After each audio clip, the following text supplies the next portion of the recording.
Hello, good morning, good afternoon, and good evening, ladies and gentlemen. Joining us from all over the world, I want to welcome you. My name is Asaf Klinger from Volto Technologies Israel. With great pleasure, I'd like to welcome you to the ITU workshop on improving security of signaling protocols.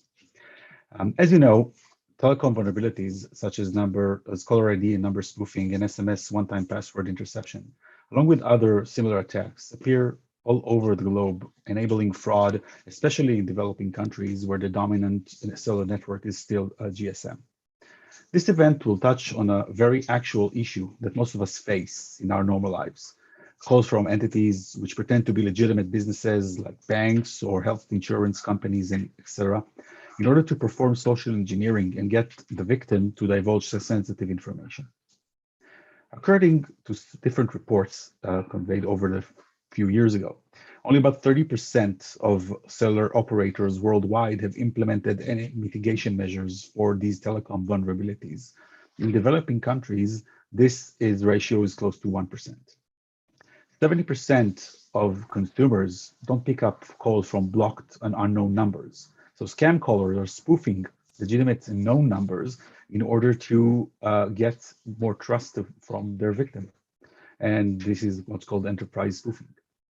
The number of people who fell victim to phone scam in 2020 was 270% higher than the previous year. And the number of total scam calls worldwide jumped 25% between 2019 and 2020. Since 2017, ITU and other SDOs worldwide have been developing a set of standards that allow to tackle such issues by inserting digital certificates into signaling exchanges. This approach, when implemented, will significantly decrease the number of such attacks and alleviate the fraud. In this workshop, you'll get a review on the recent activities on the subject, following by a brainstorming session where we'll focus on how to build the trust model for the digital certificates and how to distribute and issue such certificates to requesting telcos in order to have this done correctly, and also try to rely on existing and already working processes.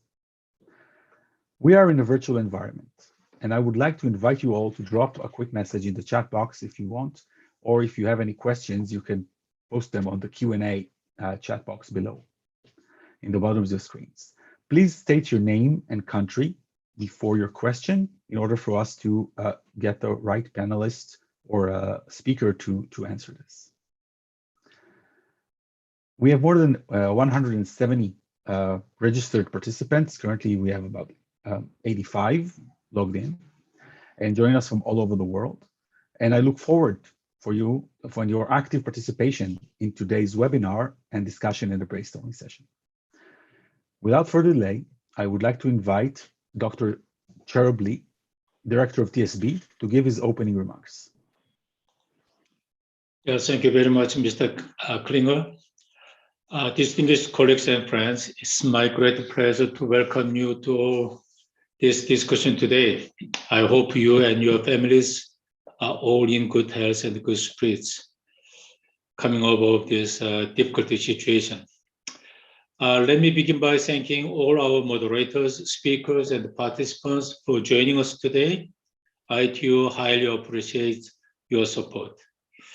ICT networks are now essential, especially in this virtual environment, to social and economic activity worldwide. This has been witnessed during the COVID situation. This highlights the paramount importance of our work together to build trust in ICT.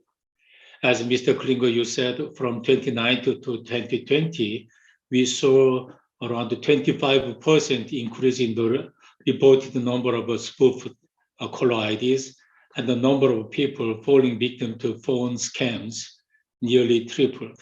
Even I'm a director, but to my home, I received 3 or 4 times of calls every day. So this is really big trouble for everyone, every house. So improving the security of signaling protocols can play a key part in turning the tide on such trends. So ITU aims to bring greater cohesion to the ICT sector's approach to signaling protocol security. We are in a strong position to do so. So as a global membership of 193 member states and over 900 companies and universities and international and regional organizations. So ITU is developing a set of standards that include security measures for signaling exchange, such as digital signatures that can be validated to identify messages or services not complying with relevant security policies. In 2020, ITU delivered a key standard defining the signaling requirements and architecture for interconnection between trustable network entities. And a range of new ITU standards are under development on calling line identification and the related issues. This work is carried by IQT Study Group 11, our expert group for protocols and test specifications, in close collaboration with our expert groups for security and operational aspects, that's Study Group 17 and the Study Group 2, respectively. Our discussions today will explore emerging solutions to combat caller ID spoofing using digital signatures and how we could best work together to apply such solutions to maximum effect. We will learn more about relevant standardization work underway in IQT Study Group 2, 11, and 17. And our concluding brainstorming session invites you to share your views on the priorities guiding this work. I'd like to recall that ITU has a long history on playing its role on assigning and maintaining international numbering resources. The workshop clearly gives us a signal that there's a strong concern of different countries on spoofing numbers and the need to set up a trusted certification authority. In this regard, it would be a perfect continuation of ITU's role on managing numbering related resources, including digital certificates, and play the role of such authority. As a final note, I'd like to remind ITU members of the ongoing membership consultation, seeking your views on the proposed terms of reference for the new joint coordination activity on digital COVID-19 vaccination certificates established by the October TSEC meeting. The consultation runs until the 3rd of December, and I very much encourage you to participate. Having said that, I thank you once again for participating this today, and I wish you a most productive discussion. Thank you very much. Follow back to you. Thank you very much, Dr. Lee, for these opening remarks. Now, before we dive into the heart of our discussion, I would like to show a little bit about how this session will run. So, one second. Okay, thank you. So, all questions will be taken during, oral questions will be taken during the Q&A session, which will be after every presentation. But if you write your questions in the Q&A box, we'll try to answer them by order. So if you have a question, either write it in the Q&A or just wait for the time and raise your hand. And when submitting a question through the Q&A, just type in, as I said, the name of your where you're from, and if you want to ask a specific panelist in the session, just write their name also in order for the panelists to answer. And okay, if you want to answer something in general, just type your question directly without the name of the panelist. Just for your information, this webinar is recorded, and the recording will be made available on the event website. All presentation materials will also be made available on the presentation on the event website after the event. And please just be informed that closed captioning is available for this event. You can turn it on by enabling the captioning icon on the bottom of your screen to get a stream of the speech of the texts. Moving on to this first section. This workshop is built on two sections. followed by the brainstorming session, where we'll try to identify the certificate issuance and trust model of digital certificates for signaling transactions. The first session is overview of key challenges, best practices, and measures of security and signaling protocols, will be moderated by Xiaoji from China Telecom.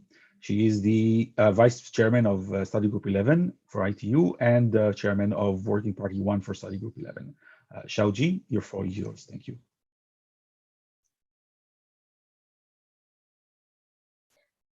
Thank you, Asad, for your kind introduction. Ladies and gentlemen, good day. My name is Xiaojie Zhu from China Telecom, and I'm pleased to welcome you all to join the first session on overview of key challenges, best practices, and measures on security of signaling protocols. So this session is dedicated to provide an overview of key challenges that operators and other stakeholders face with regard to vulnerabilities of signaling protocols. It will also provide the overview of potential measures that are deployed and used over the existing networks in order to defend customers against different types of attacks, such as telephone spam, spoofing numbers, location tracking, subscriber fraud, etc.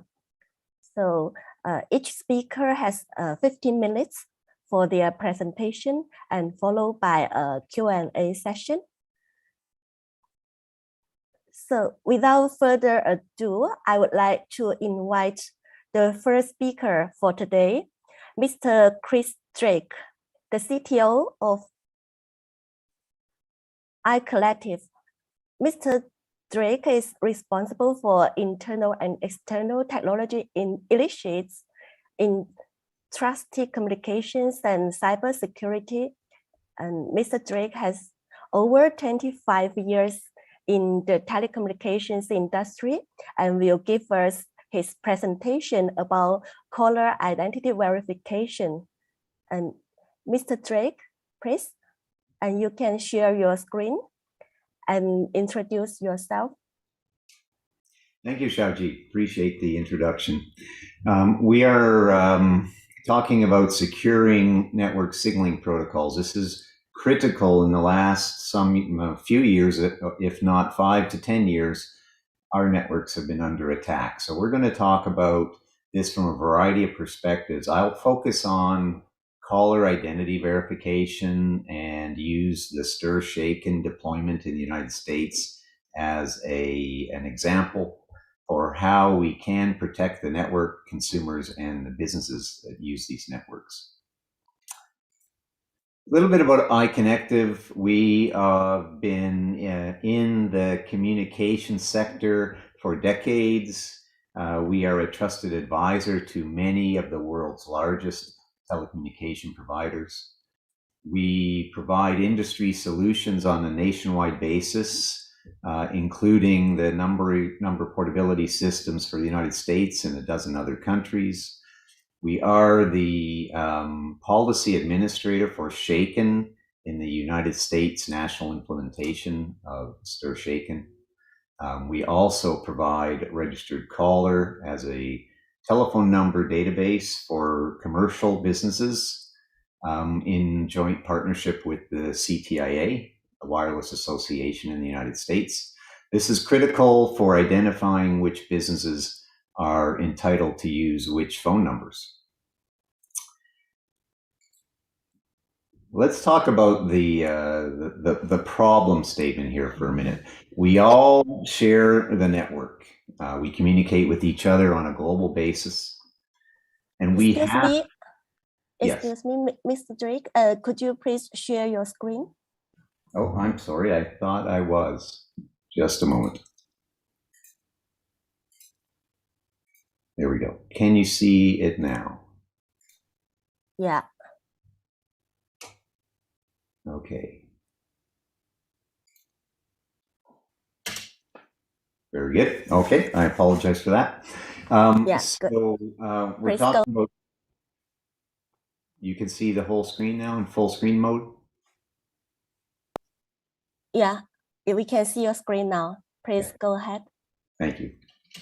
We're talking about the threat on a network we all share on a global basis to communicate with us. In fact, we could, instead of saying we're under threat, we're actually under attack.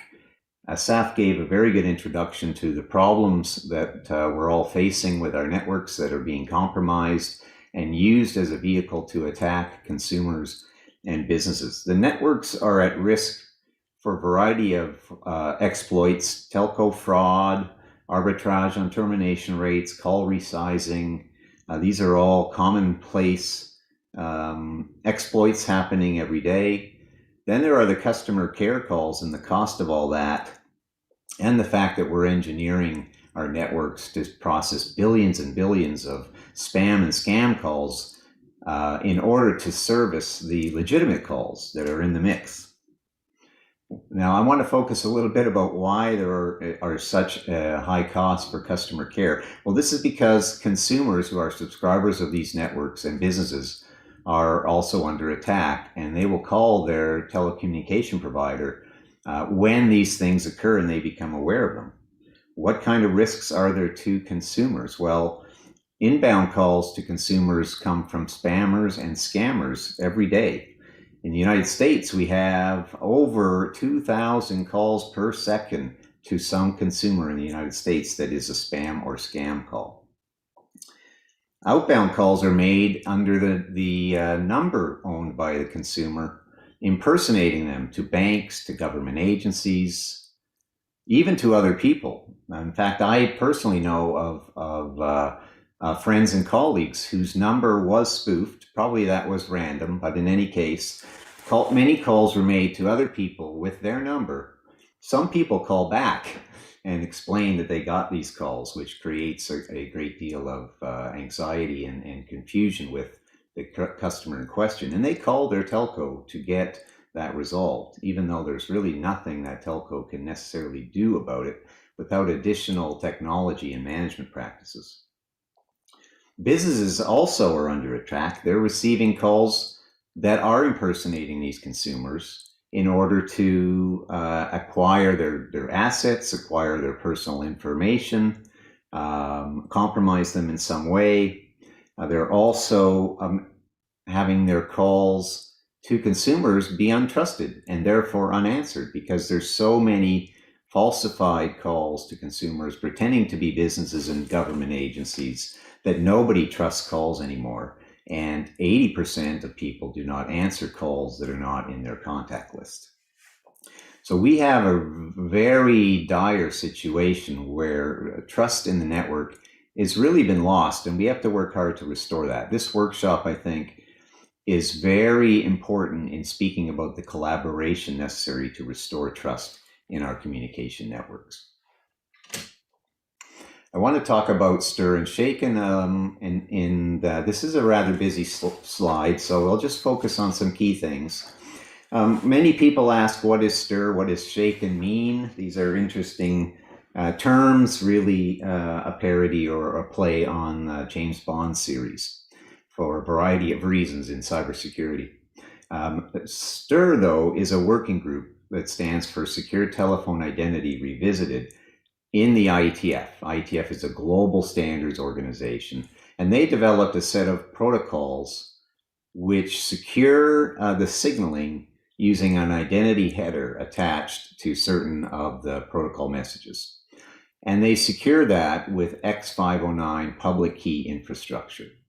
And this passes between one network to another network and is non-repudiable and tamper-proof when used with digital certificates by the originating provider and verified by the terminating provider.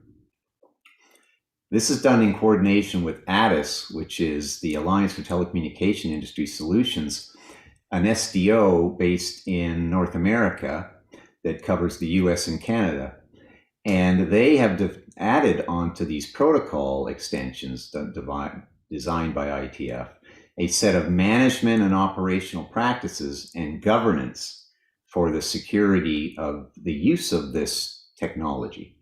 And I think this is going to be a theme for this workshop, that there's a lot of technology, and the technology works, and it isn't even that complicated. The problem is, how do you manage the use of that technology, and what governance do you have to make sure it's only used by the good guys? And if a bad guy gets their hands on this technology, they can be detected and removed from the system. These are critical questions around governance and management that I think we're going to hear a lot about today. What is Stir and Shaken doing with this protected signaling that is secured by a digital certificate? It is sending an attestation about caller ID, or calling party information.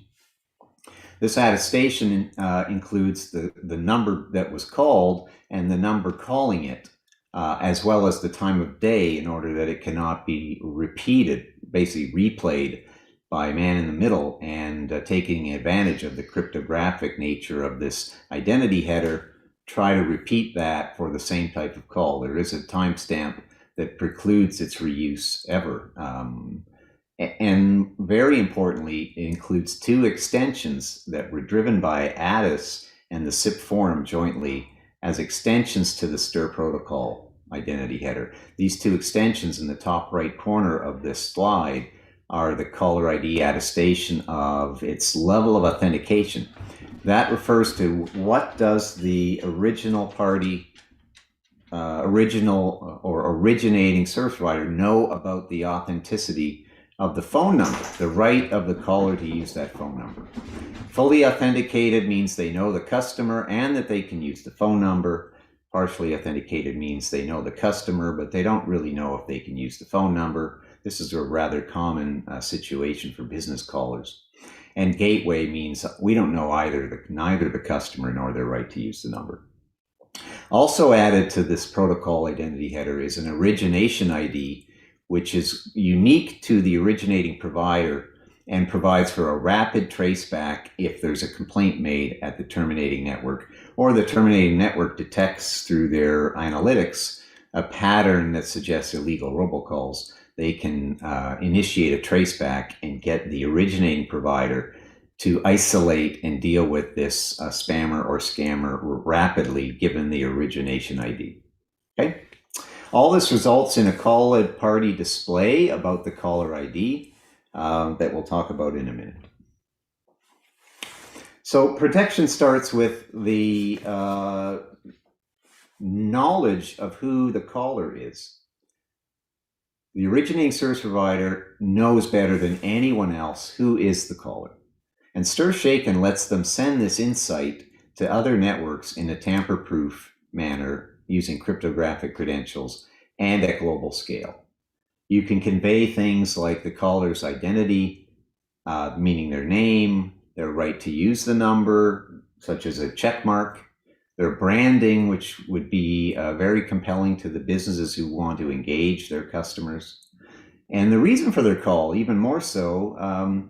All of this results in a type of informed consent where the caller is indicating the reason they're calling and who they are in a way that has been verified and cryptographically is tamper-proof, so no one can falsify such verified information. And the customer being called can make an informed decision to consent to answer. This is a very important aspect to the Stir Shaken initiative. A little bit about where Stir Shaken stands today.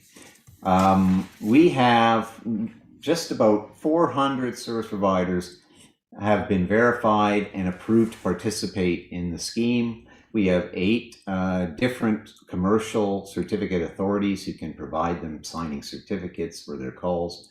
And we have 2 in-house telecom providers with their own certificate authority for their own signing of calls. This is a very large number of service providers, I think we'd all agree. And we have been active since late 2019, but with the FCC mandate of June the 30th this year, we have had hundreds more join the scheme and have been in operation for now close to 90 days at scale, nationwide scale. I think that the left side is something we talk about a lot. I'm not going to belabor it. A lot of people are receiving fraudulent calls, which are the beginning of a scam. 31%, in fact, begin with a phone call. And we used to say that over 70%, the Federal Trade Commission said over 70% of scams began with a phone call. That's dropped because a lot of them have moved to text messaging in the United States. And these scams are costing consumers billions and billions of dollars. So this is something where there's a lot of money to be made, and it will be difficult to drive the fraudsters out of the system, but we all have to do our part to accomplish that. What's next for Stir and Shaken?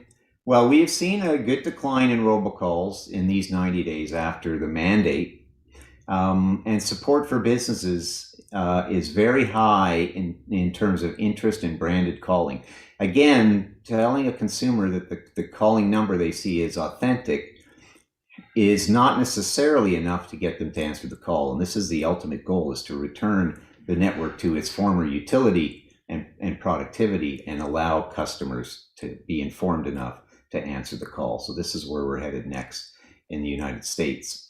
Canada, on the other hand, is the next country to launch Stir and Shaken, and their mandate is tomorrow, in fact, where they will all turn on their Stir Shaken implementation and sign calls.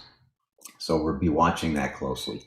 Also, on a global basis, adaptations to Stir and Shaken are being considered and discussed in what would be a more suitable or more locally applicable use of the Stir Shaken protocols and governance in local markets.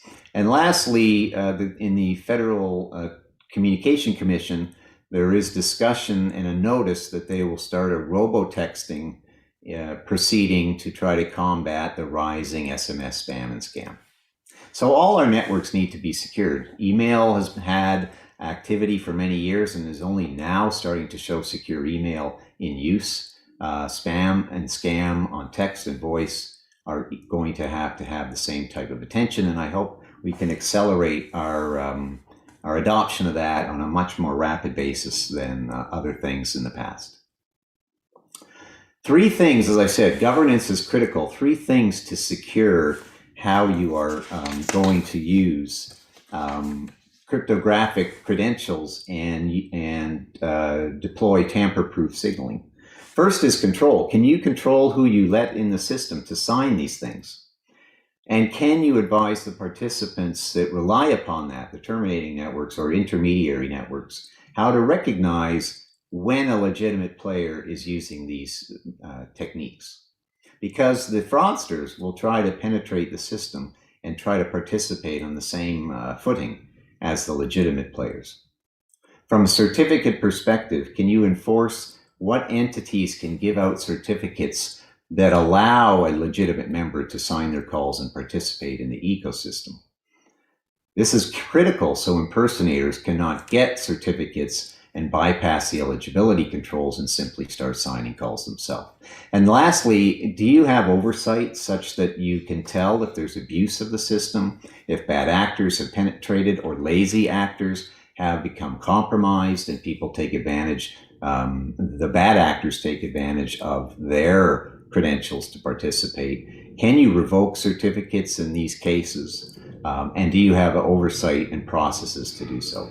These are absolutely critical to ensuring that the technological techniques, which are very straightforward and powerful, are used properly and in a limited sense with only legitimate participants.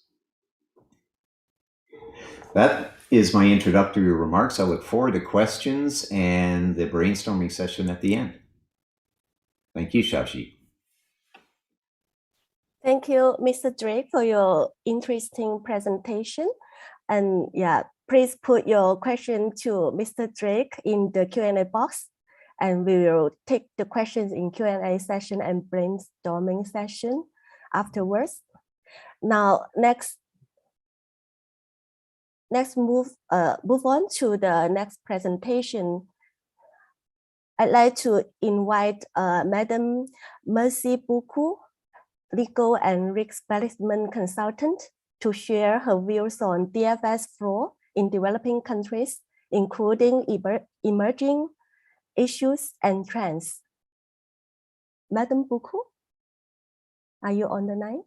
Please, you can share your screen and start your presentation.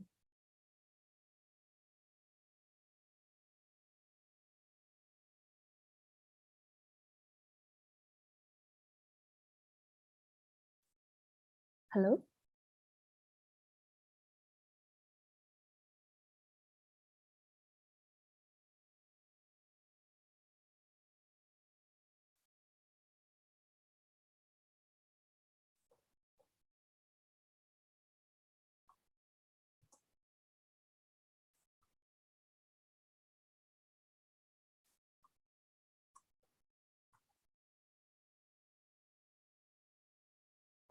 Hello, Madam Buko?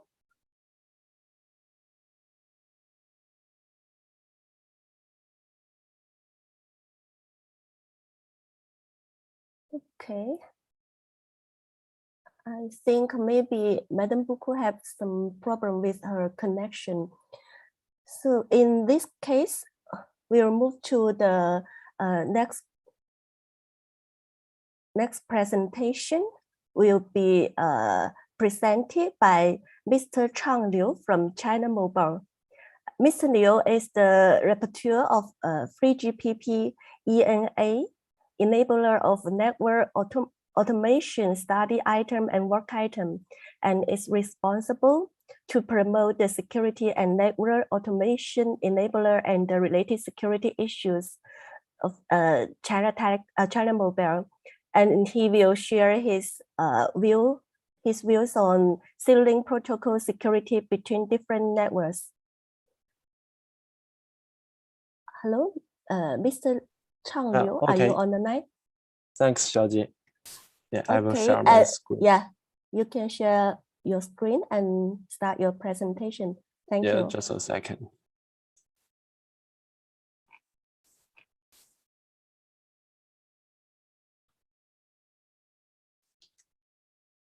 Okay. Hello, everyone. This is Chang from China Mobile. It's really my pleasure to share the experience of China Mobile in signaling security here. The topic of my presentation today is signaling protocol security between different networks. Okay, my presentation will include the following parts: reason of interconnection security risk, evolution of interconnection protocols, and some common signaling attack scenarios. Excuse me, Mr. Yes. Chang Liu, I can't see your screen.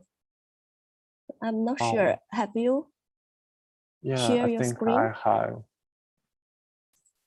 Yeah, I will try.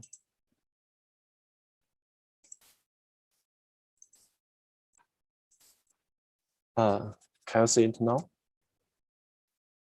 No.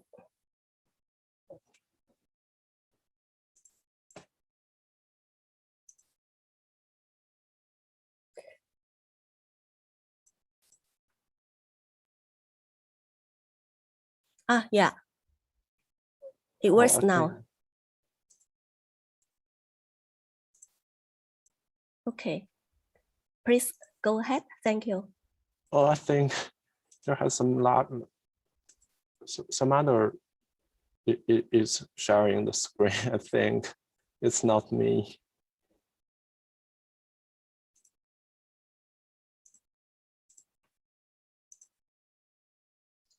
Now, yeah, I can see your cover page of your PowerPoint presentation. This is the cover page, right?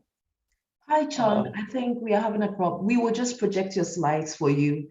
Please say next slide, and then we will move the slide for you. Yeah. Okay. So just okay. Fine. Yeah. Okay. Thank you. Okay. Okay. Next slide, please. Yeah. My presentation will include the following parts: the reason of interconnection security risk, evolution of interconnection protocols, and some common signaling attack scenarios, and then China Mobile's experience in detection method, and then some use case of detection method. Finally, I will introduce some high-risk signaling of interconnection. Next page, please. Yeah, as we know, at the beginning of the SS7 and the diameter signaling design, the identity authentication mechanisms between networks was not considered and was not introduced. Since there is no identity authentication between networks, the receiver networks will not identify the source and the intention of the signaling. Once the attacker accesses the signaling system, it can send a message to other operators. In the early stage of mobile network construction, there were not many operators, so the signaling security risk between the networks was not so high. However, with the development of the networks, there were more and more operators.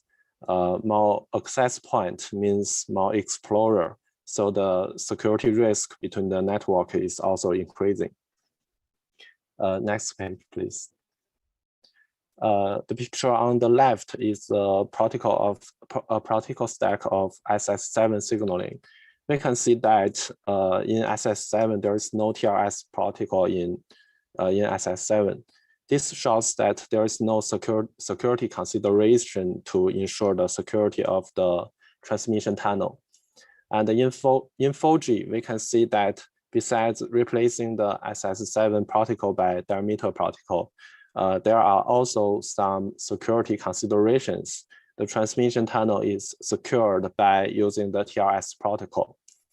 And in 5G, the upper layer protocol of the signaling use HTTP2 protocol, increasing the scalability of the signaling. Next page, please. Besides, in 5G, security edge protection proxy, which called SCPP, and application layer security mechanisms, which called Prince, was introduced. So now we have two choices for the tunnel security of 5G. The security mechanisms is to be negotiated between SCPPs, and according to the 3GPP specification, if there is no IPX provider between networks, TLS shall be used. And if there is IPX providers between networks, it is optional to use TLS or ALS. At the same time, authorization mechanisms based on OAuth2 is introduced in 5G system. As shown in the right picture, when the NF consumer in the serving PRMN make service request, the home NRF is required to issue a token to the NF consumer in the serving PRMN. The procedure is firstly, the NF consumer send a token get request to the visitor NRF, and then the visitor NRF forward this message to the home NRF. The home NRF will check the identity of the NF consumer and then issue the access token. Finally, responds the token to NF consumer via the visitor NRF. This method can authenticate the network element identities of different PRMNs, and this can be more effective to protect the security between different networks compared to 4G. Next page, please. The following are some common signaling attack scenarios in SS7 or diameter protocol. The first one is related to illegal location. If an attacker invades into the home network and sends an ATM message to the serving network HLR, the home network will request user location information from the visited network. Since there is no identity authentication mechanisms between the networks, the visited network will respond the user's location information to the attacker, causing the leakage of the user location information. Next page. In the second scenario, the attacker imitates the home network HSS to send a console location request message to the visited network MME. which will cause the visiting network user to be deleted by the MME, causing the user service cannot be accessed. This is also because there is no identity authentication mechanisms between PRMNs. Next page, please. This is a detection method in signaling security protection. The signaling detection method have two functions. The first one is the filtering function, and the second one is the correlation analysis function. The filtering function is deployed online and relies the detection of illegal signaling, according to some simple strategies. And the correlation analysis function deployed offline for some abnormal signaling or attack events that cannot be discovered in real time. The correlation analysis function will collect the related signaling and forward to background.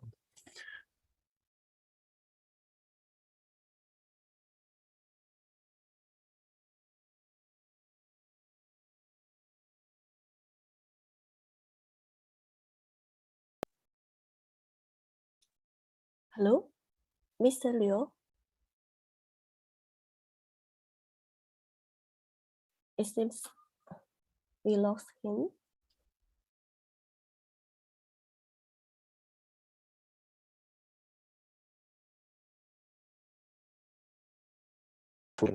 For example, if it is detected that a user's location is in China at a certain time, but 5 minutes later or 10 minutes later, suddenly jump to Europe or somewhere in the world. For this kind of scenario, the correlation analysis function will collect the related location update information and then forward to the background. And then that kind of message may need some artificial judgment in the background to determine whether it is abnormal signaling. Next page, please. This is a use case of the above detection method. We can see the attacker obtained the imagery of a China Mobile user in some way, and then the attacker initiate ATI request signaling to China Mobile through the signaling node. Then the China Mobile's network receive the message and then responds the cell ID through another signaling node, and then responds the cell ID to the attacker. We use this detection method and detect the about ATI signaling is between the different networks. So we believe this is abnormal signaling with high probability. Next page, please. This is a detail of the ATI signaling that we detected. We can see that the green number in the left picture is the calling number, and the blue number is the image of the code number in China Mobile's network. The red number in the right picture is the user cell ID that responds to the attacker, which caused the leakage of user location. Okay, next page, please. Finally, based on our experience, we list some of the signaling that may need to be focused on, such as ATI message and console location message in SS7 signaling. Next page, and AIR message or UIR message of diameter signaling. Next page, please. And some message like registration message and private location info message in 5G signaling and so on. Okay, that's all the content of my presentation today. Thank you. Thank you, Mr. Liu, for your insight presentation. I'd like to connect Madam Merci beaucoup again. Hello, Madam beaucoup. Yeah. Yes. It's nice to. Yes, I'm sorry about that. Yes. Thank you. Please, please share your screen and You can Okay. start your presentation now. Thank right, you very thank- much. Thank you.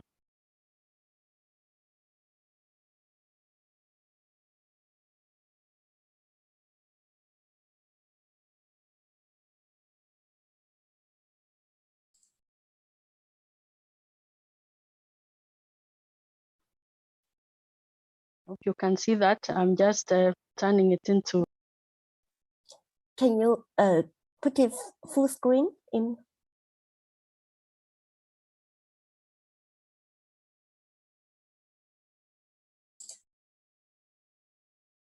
Nancy, can you turn it to the landscape mode? Because we don't see it well. Yes, that's what I'm trying to do.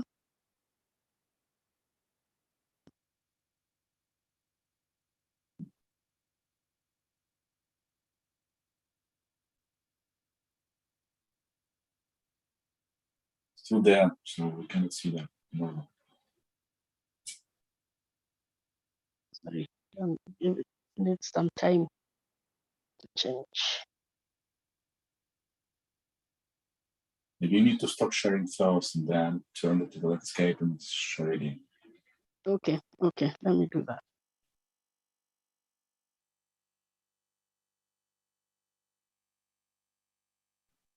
We can share the slides for you if you want, and then you can just only say Yes, you can do that. Yes, Gifty can do that. Okay, so we go this way in this case. Yes, please go ahead.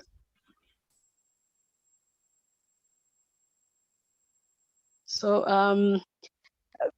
I'll be, thank you very much, ITU, TSB, for inviting me to speak at this session.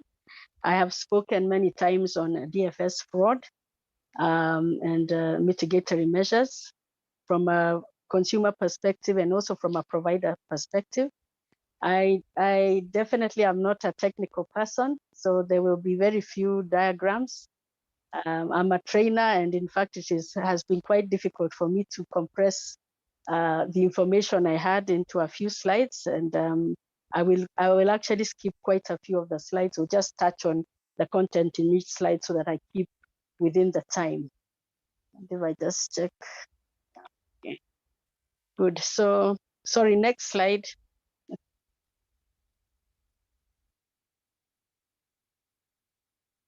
Next slide, please. Yes. So we'll be talking about DFS fraud. There are four major categories of digital financial services: payments, where we have mobile money, and I'll be focusing mainly on mobile money, mobile financial service, crypto assets, remittance services. We have asset management, where we have the internet banking, online brokers, crypto asset trading, etc. Please. Okay, and then we have also alternative finance. Here we have the crowdfunding, peer-to-peer lending, balance sheet lending, etc. And then the others are internet-based insurance and other financial services. Next slide. The ITU has actually done a lot of research and also come up with reports around signaling and the common signaling attacks. And I just thought I'd just put them here for just by way of introduction. So as I've opened there with the opening remarks, signaling networks use various protocols, not only SS7, but there's SIP and diameter, and all these are susceptible to fraudulent attacks.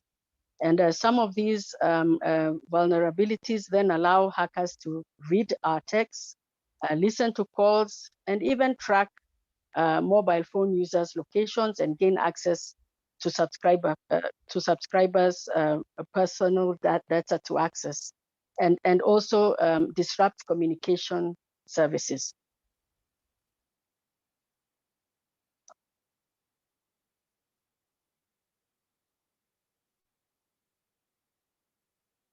Sorry. So if we can go to the next slide. And this slide just talks about what the common signaling attacks are. We've spoken about telephone spam. We've spoken about spoofing numbers, location tracking, subscriber fraud, calls and message interception, denial of service attacks, routing attacks, and then also mobile banking frauds, mainly this center around two-factor authentication fraud, which is used to gain access to an online bank account through the interception of messages sent to customers.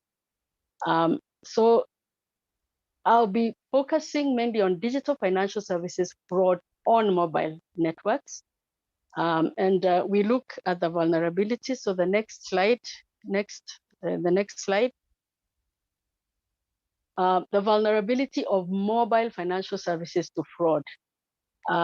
This has come about mainly because mobile financial services are a primary tool for financial inclusion in developing countries, notably in sub-Saharan Africa and Southern Asia, mainly because of the unbanked situation in these countries, prevalence of mobile phones, wide acceptance of mobile money transfer, and also various financial services which are offered on mobile banking and other digital platforms. So we are all familiar with these services. On money transfer, digital payment services, mobile banking, airtime management.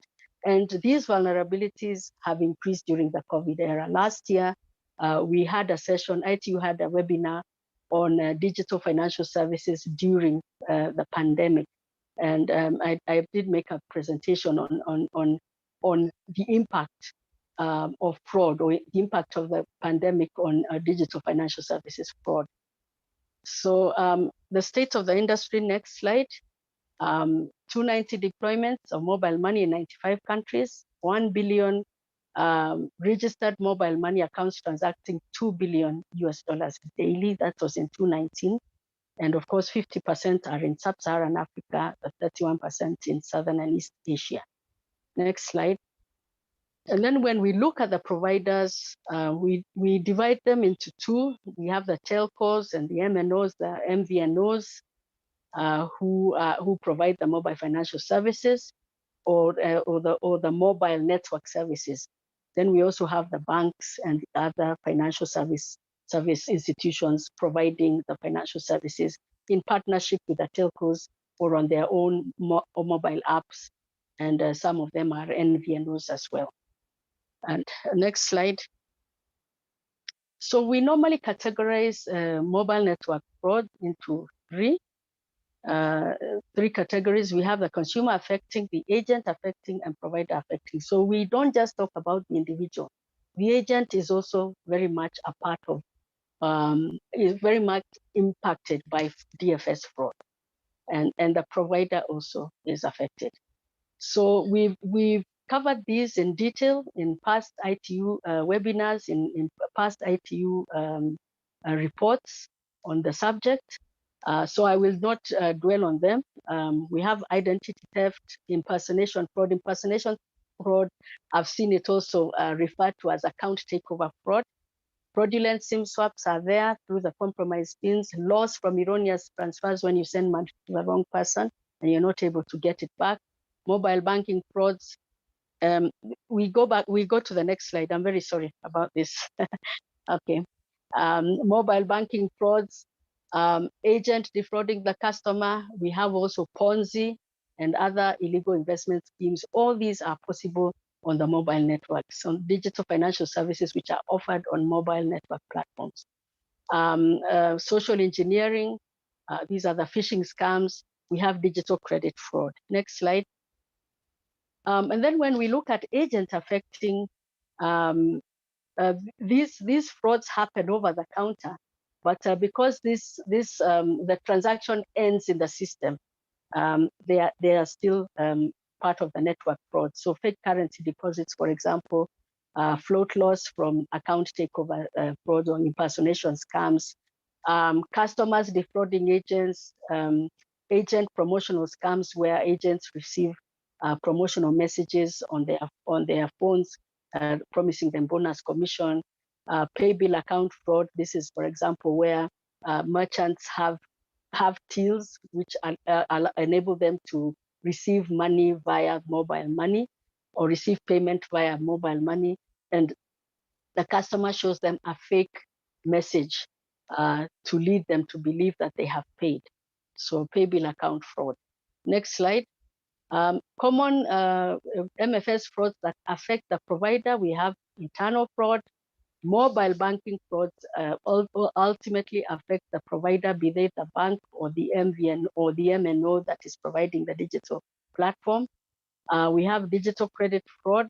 This will affect the provider as well, especially when there is loss because of the risk of default.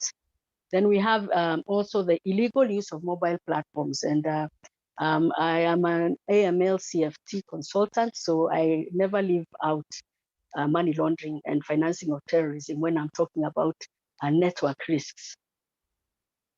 And then we have emerging risks. So all these new products that have come up around the mobile platforms, so the digital platforms, digital savings and credit, digital insurance products, money remittance, debit cards, prepaid cards, securities and investment card products. Now, when we talk about debit cards and prepaid cards, all these can be linked to a mobile account as the source of payment, and that is why I've put them there. Securities and investment products paid for through mobile money. Digital currency now is gaining ground in all countries. Most countries are now looking into regulating digital currency. FATF have actually, the Financial Action Task Force has actually come up with recommendations on how this can be regulated, and this is an emerging risk because these digital currency and products around digital currency are offered on our mobile networks. Next slide. Mobile networks, when we talk about the money laundering and terrorist financing risks, here we are talking about the calls that the criminals make. They may not necessarily use the mobile networks to transfer money or to receive money because they know the mobile network operators have tracking systems, but they will use them to make calls. So it is important then for the providers to have systems in place to track those calls. And for example, in Kenya, the call data, the subscriber data has been very, very useful in tracking down terrorists and even other criminals. It is actually the primary source of evidence for any investigation. Next slide. So those are just case studies. I will these presentations will be made available. This one was one that happened last year, where banks lost $3.2 million, and you can see the hackers used 2,000 mobile SIM cards to gain access to mobile money payment systems, mobile banking systems, and the money was transferred out through these lines, so these mobile money accounts, and you can look at those cases. And then there's the next case. This was in Congo or the DRC, where there was an upsurge of the missed call fraud, what we call the Wangiri fraud, which had experienced a record surge. And in fact, the regulator, you can see there, is warning subscribers about it. So if you look at the next slide, impact of the fraud from a business perspective, because when we talk about risk, we also talk about balancing risk with business expediency. When we talk about digital financial inclusion, and we are talking about putting in place controls, what do these controls mean for the business? Will they be able to comply with them, for example? Are they too restrictive that they impact negatively on business initiatives? So when we have this fraud happening, it diminishes consumer trust. It hampers the bottom line of the providers. It hampers the growth of value-added services, and then it leads to account inactivity. So this may lead to significant consumer harm and losses. And so we are saying in this forum that it is very important for the ICT sector then to come up with the relevant controls to prevent these frauds from happening. So recommended mitigatory measures, we can go to my next slide. We look at the internal controls. Next slide. So if you look at what a provider should have, an MNO or a DFS provider, they should have, okay, I put their money laundering reporting because this normally is part of a money laundering presentation. So we put there that it's at the top. But we also have the ethics and compliance risk management department. We have the enterprise risk management. That is where the information security is housed. Revenue and product assurance to ensure to safeguard against income leakage. And then, of course, internal audit and information security audits will then provide that assurance and point out where the flaws are so that they can be fixed. Next slide. Excuse me, Madam Buku. Yes. Could you please be brief and conclude your presentation in 2 minutes? I'm sorry for the limited time. Okay, I'll try to finish. I'm actually on my last maybe couple of slides. I'm talking about the controls now. So we talk about transaction monitoring and screening. Here we are talking about real-time automated transaction monitoring, fraud monitoring systems that apply artificial intelligence, sanction screening, and then use of appropriate link analysis tools to analyze the subscriber data, including locational details, call and financial transaction patterns. And then we talk about systemic controls, restriction of access rights, electronic and biometric registration, information security and system audit checks, PIN controls again for against SIM swaps, and then even system prompts to prevent SIM swaps and erroneous transfers, etc. We can go on to the next slide. This is an example of Safaricom in Kenya, one of the controls they have put in place. And incidentally, all the controls I have mentioned previously are from my previous experience in Safaricom, which is the leading telco in Kenya. So they put this recently, I think it was last year, where a customer actually gets an alert on their phone that a new number is about to be registered, and this acts as a preventive control for SIM swaps. And then when we talk about transaction monitoring systems, these are the kind of red flags that you expect to see coming from that system. Frequent agent deposits, multiple registrations, same-day deposits, customers depositing to third-party accounts, customers who are failing registration checks, sanction screening checks, immediate withdrawals after deposits, and customers carrying out multiple transactions. Next slide. Here we look at frequent texts, frequent calls from blacklisted sites. In Kenya, for example, most of our frauds come from the prison sites, and I can answer questions about that later. Frequent agent transaction reversals, multiple attempts of failed transactions or password resets. So a good system should be able to give you this. And those are the other regulatory and procedural controls, which you can read. You get the presentation and you can go through them yourselves. In terms of the industry and stakeholder cooperation, very important. And the IT have also, the Security Infrastructure and Trust Working Group have also come up with recommendations on how to deal with the signaling attacks, on social engineering, and interception of messages through locational and IMA checks, for example, internal rules on SIM swaps, which I have just mentioned. The rules that they have proposed are actually similar to what our telcos here in Kenya have in place, and also in East Africa and other parts of Africa. Detection and prevention of mobile banking fraud by linking their systems to the MNO systems. This is very important to enable real-time verification on SIM swaps and new mobile banking payment accounts. Next slide. This, I think, is my last slide. In terms of mitigating SIM card recycle risks, they're also there. Embedding spoof identifiers within the user's phones.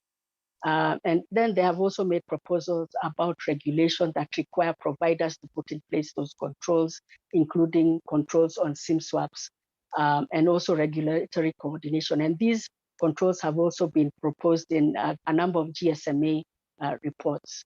And then the next slide, in terms of what the challenges have been, again, reporting institutions or providers have had issues where because of the cost, these programs are very expensive. The infrastructure is expensive, lack of management support. Regulators then are slow in operationalizing the reforms or putting in place the appropriate legislation. And even if it's in place, they're not able to enforce it. Inadequate penalties for non-compliance. And this was a survey that was carried out by the EU, where they saw that only 25% of mobile operators have addressed this issue. Implementation rate is only at 10%.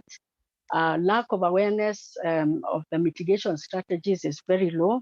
And then, of course, the primary reason for non-compliance or for non-implementation is because of the lack of regulation and the cost implications. 75% of the surveyed operators in EU confirmed that excuse cost is me, Madam Buku. Yes, that is actually my last slide. Yeah. Yes, I've finished. That is my last slide, and this is what I'm saying, that the speed of delivery of electronic payments gives rise to these risks, and regulators must ensure that providers have effective compliance programs in place and legislation in place, and also the need to have effective transaction monitoring and screening systems, and to assess also the risks and design appropriate proportional measures. So make sure that we don't have customers who look like this. These are also good media messages to customers. So thank you very much, Asante Sana. Thank you very much, Madam Buku, for your very comprehensive presentation. I'd like to invite the last but not least speaker of this session, Mr.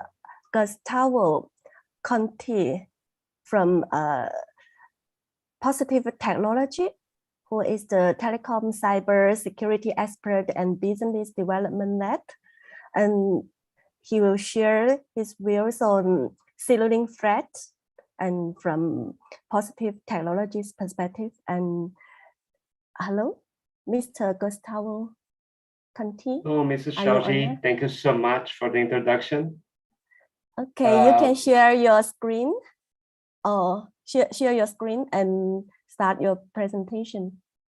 Sure thing. So thanks again from the ITU for inviting us to this discussion. I think my colleagues will make very, let's say, easy for me on this because they presented how it can be done. So Mr. Chang presented how can you do some of these frauds. And of course, Mrs. Buku presented the impacts and the final results, right? So what I'd like to share to help on this discussion is how we see this happening, right? Not just in theory, not just which messages, not just what are the threats, but really what's happening when you receive a signaling attack. So Positive Technologies is one of the companies, one of the, say, lead companies that combats frauds on signaling. So we have services, we have platforms deployed in tens of countries around the world. And I summarized some of our, let's say, results or some of what we see in the world, so we can just discuss it here and over something that's happening, right? So what we see on the attacks, on signaling attacks, and above all, this covers for the banking attacks, this covers the SS7, the diameter, whatever. So, but usually they are distributed in origin. So you have different origins for the attack.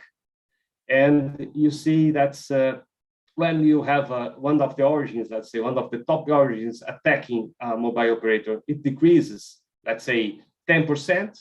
You see those messages coming around from other sources. So let's say this is organized. This is not something that's happening out of the blue. This is not repudiated because you see when you are a victim, 80% of the times you receive more than one attack. And almost half of the victims receive different types of attacks. So we're not talking about some misconfiguration or signaling, some accident, some mishap. No, this is planned, right? This is something that's happening and is really an attack. because even so, 5% of the attacked subscribers, they receive more than 4 different types of attacks. So it's usually concentrated in destination. So if you look at the one operator, it's not that every attackers will be receiving, every subscriber will be receiving attacks. Usually less than 1% of subscribers receive one attack. And the only exception is if someone is really collecting all IMSIs, so it's sweeping for all IMSIs. So it's sweeping for your records to be used in the future, right? So that's how it happens. And also about behavior, usually happens in waves. So you can monitor any operator for months and receive no USSD attacks. And from one day to the other, you can receive a wave of hundreds or thousands of attacks per minute, per second. So that's why we see that we should monitor rather than just taking a look of what's happening for a week or so. And also that's why you should access the networks, because okay, you monitor for some time and you see I have never received the USSD attack. No one is trying to fraud my own payments, let's say, infrastructure, my own payment services, and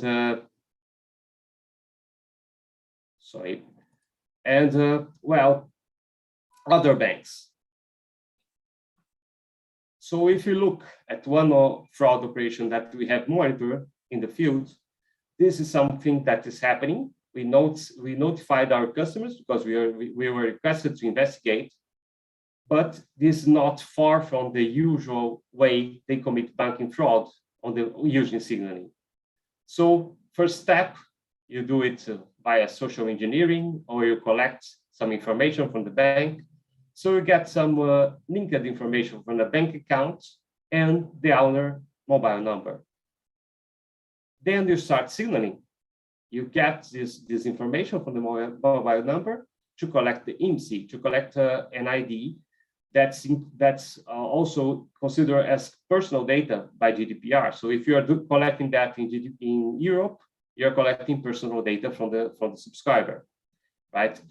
When you have this information, the IMSI, then you can just inform the network that this the subscriber is traveling, is out of the network, and you can register him as he was, let's say, in a foreign country, and give the network a new location.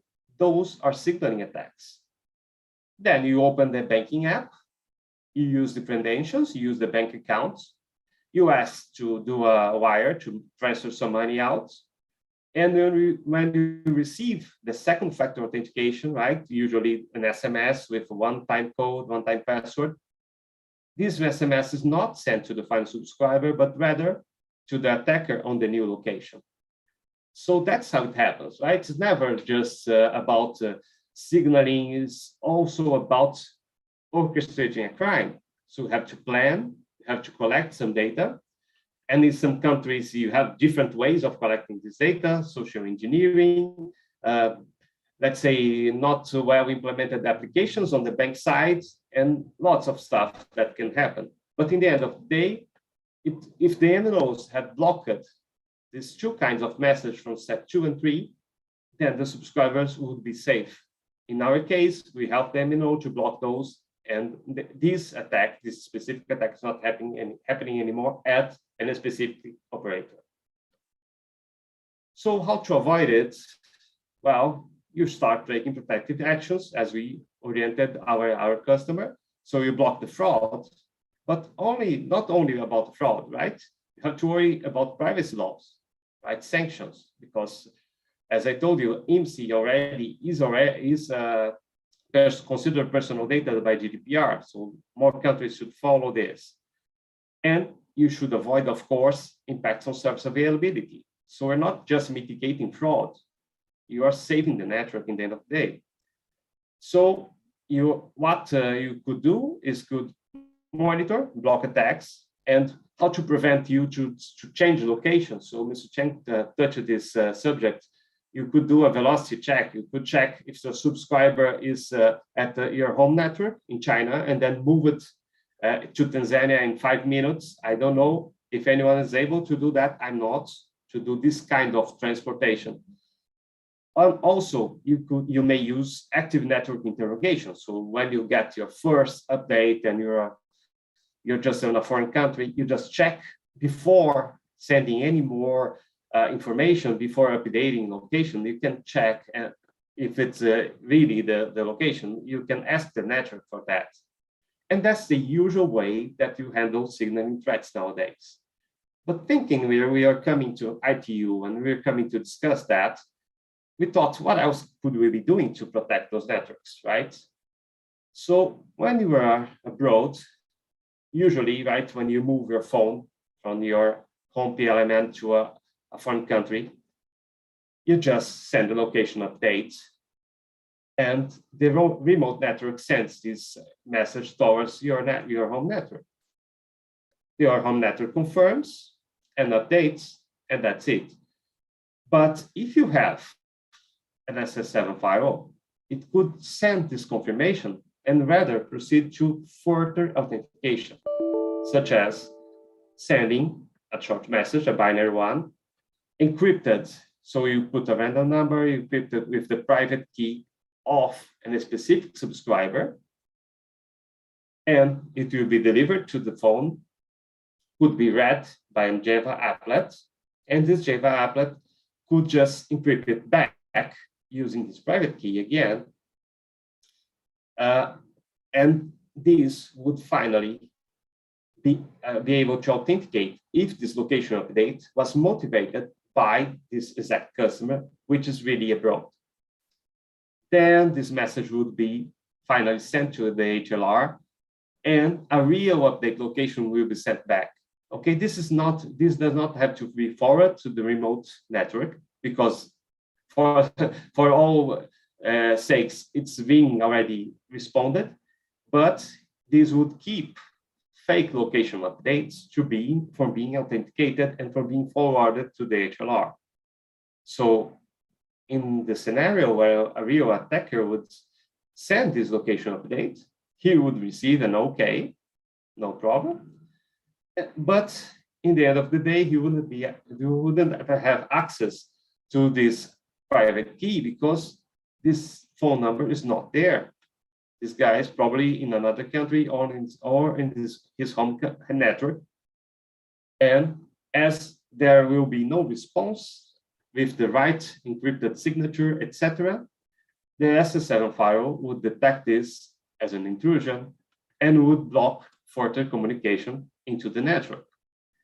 So that being said, the idea is not this would be like, say, this may be the final solution, but this could be an interim solution while we discuss how to implement authentication between networks, which is the matter of the discussion we will have on the second part of this gathering, right?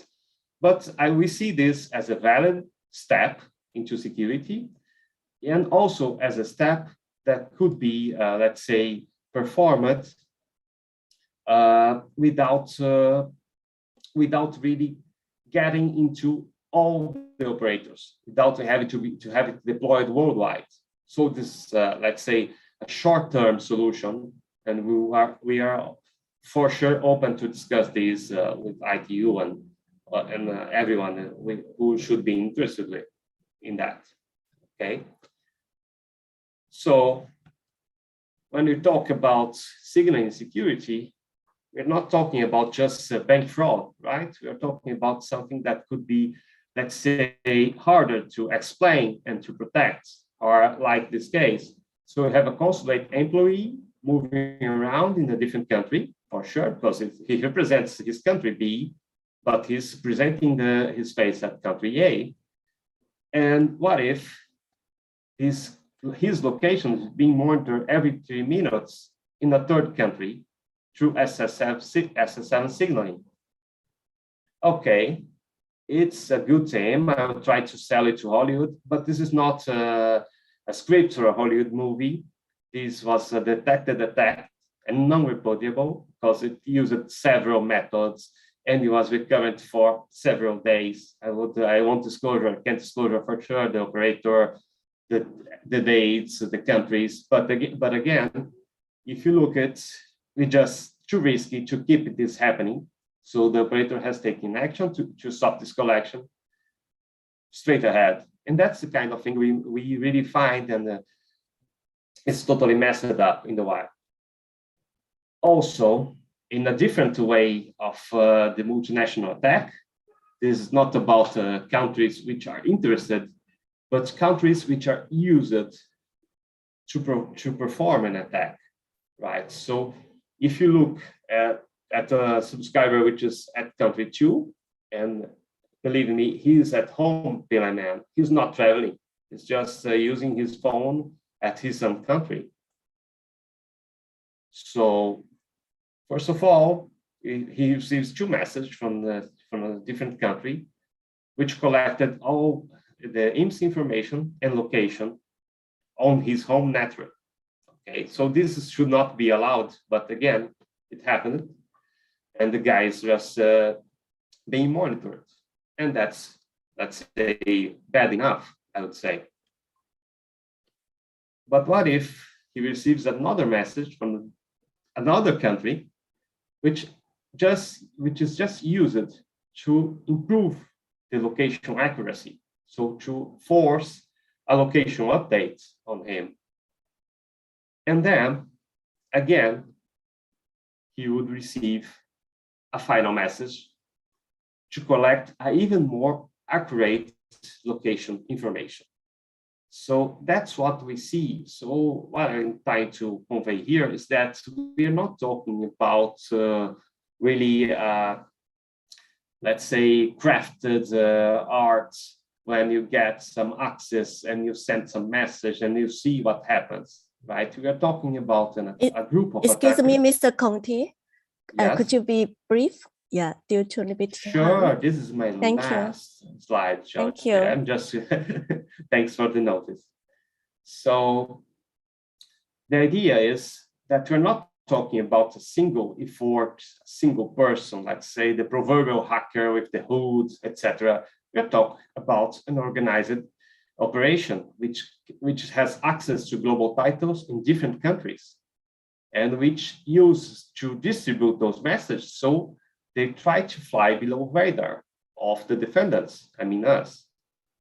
So that's why I see that, and we propose this kind of intermediate step on the authentication mobiles because before you have all countries sorted off authenticating this kind of communication, authenticating the signaling communication, we won't be safe. And that's the message we would like to convey today. Told you, Charlie, right on time. Thank you. Thank you so much. Thank you, Mr. Conti, for your interesting presentation. Now we have finished all the presentation for session 1. And due to the limited time, the questions in the Q&A box might be taken at the brainstorming session accordingly.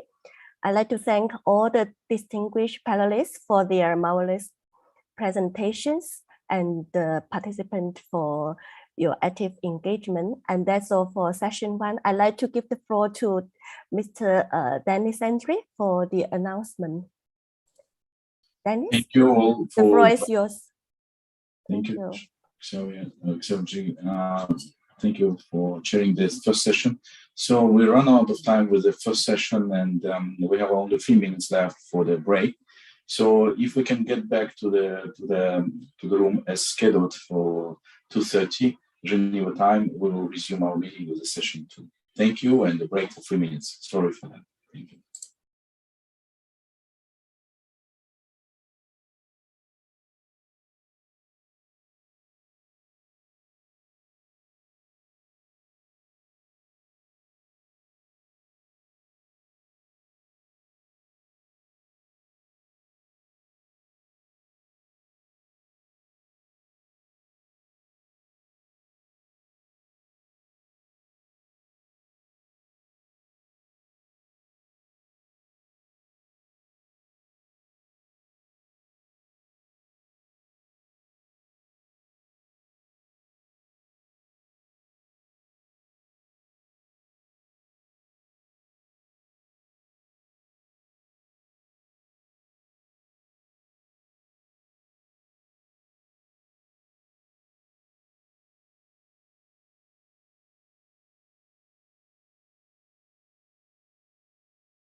Good morning, good afternoon, good evening all.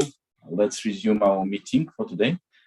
So the second session of our meeting today will be dedicated to the standardization and research activities which are conducted in the different SDOs and other forums and consortia. So today we will get 5 reports on the activities related to the study group 11 activities, study group 2 activities, study group 17, as well as GSMA and ETSI. So without any further delay, let's start. And I would like to give a floor to the first presenter, Mr. Chen Li from study group 11.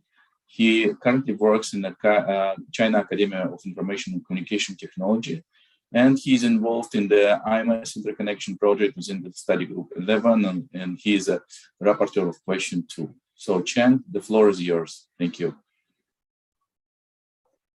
Thank you, Dennis, and hello everyone. This is Chen Li from CST China, and today I would like to share the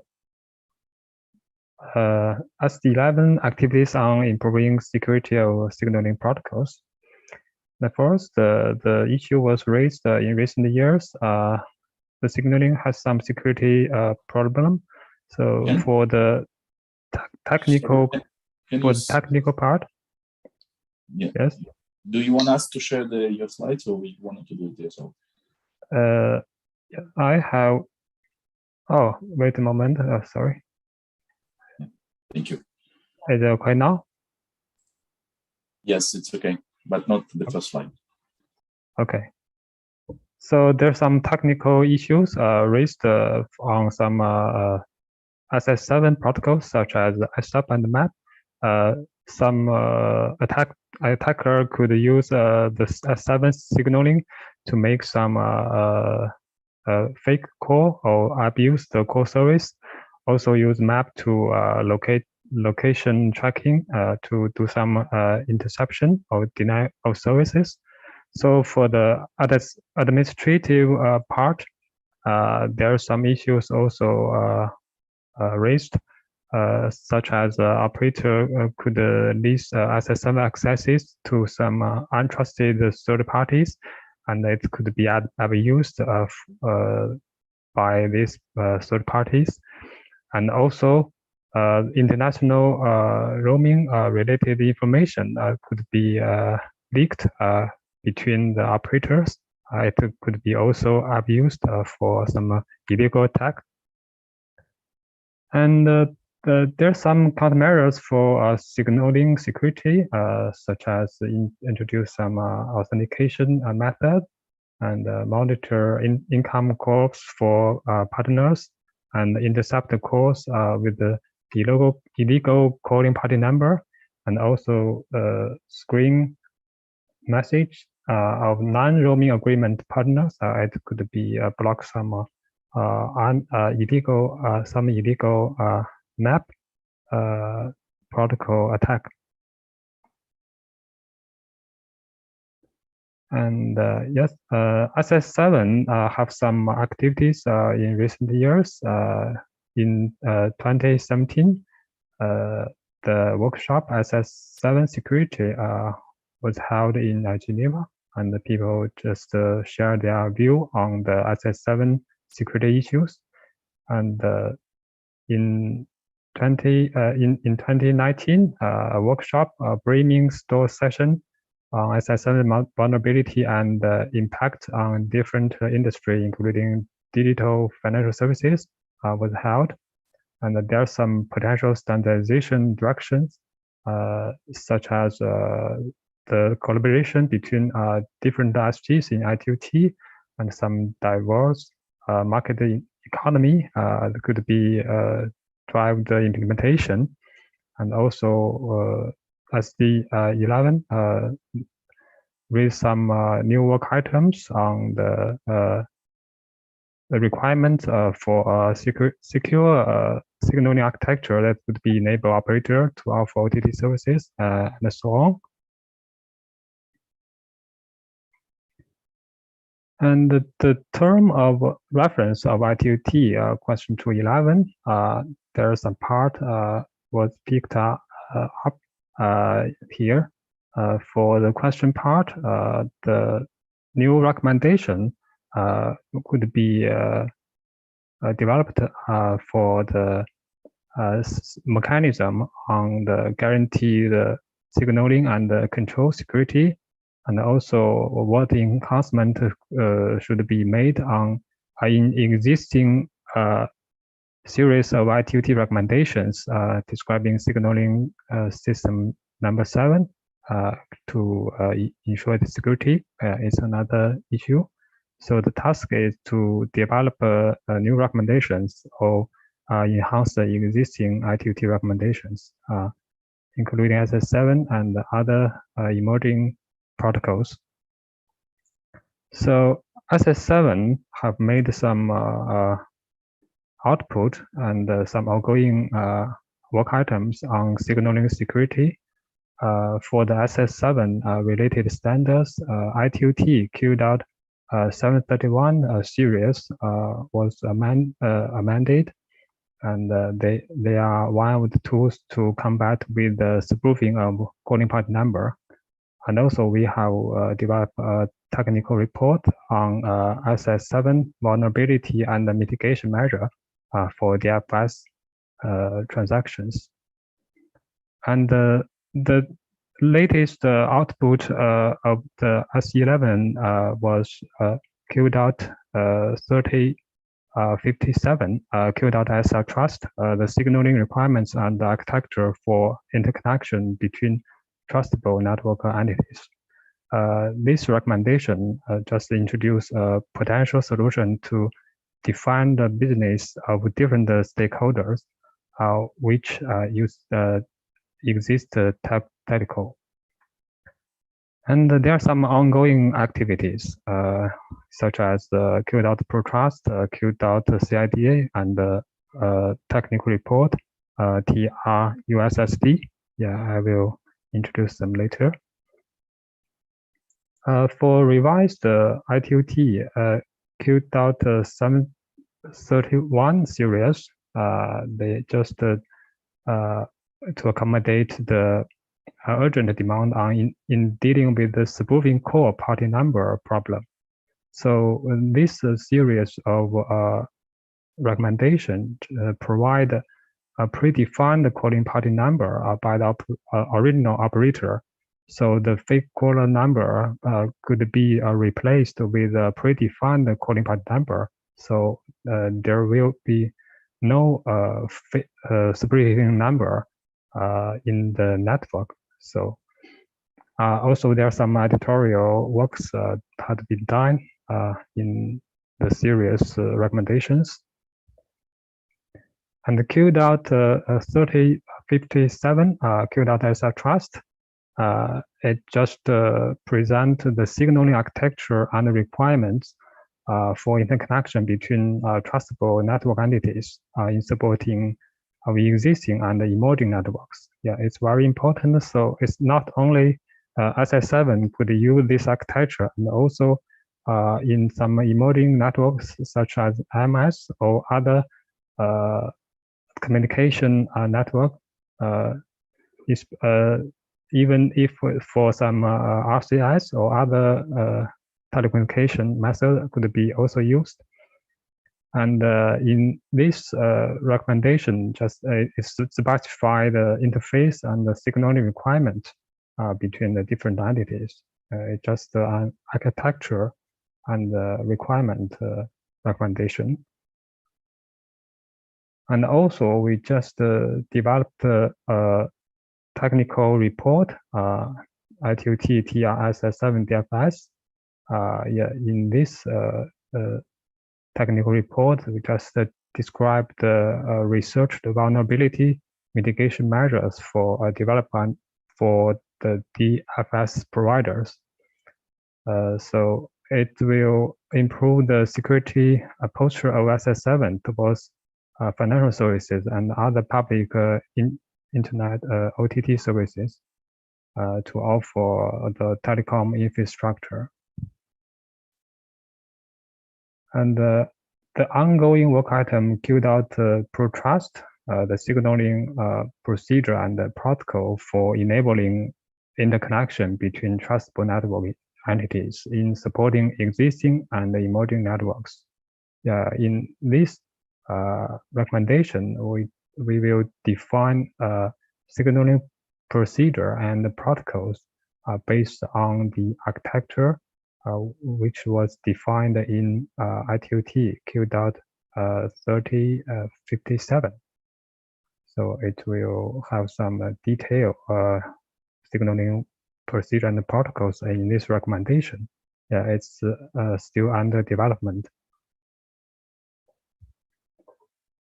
For the ITU-T Q.CIDA, it's another recommendation for the calling line identification authentication recommendation.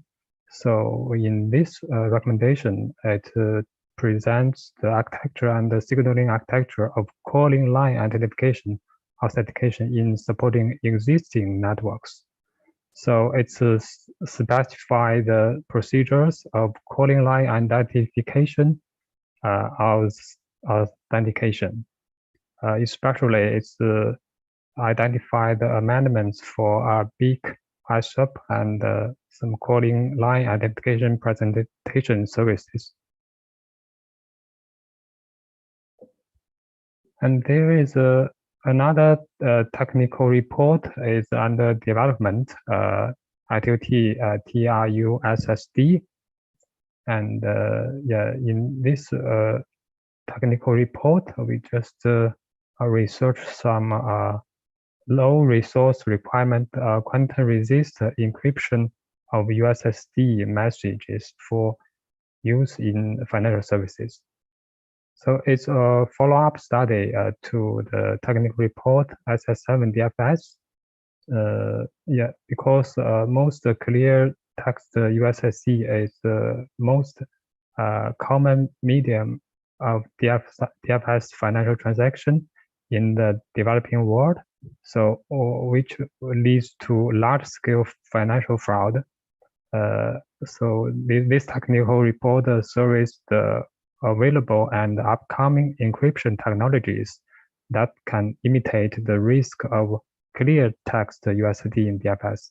There is some content of this technical report, including how does USD work, and the example of the exploiting USD vulnerabilities and quantum resistant cryptography, and also the USIM and some mechanism, and also the applicability metrics between USIM platform and the post-quantum crypto.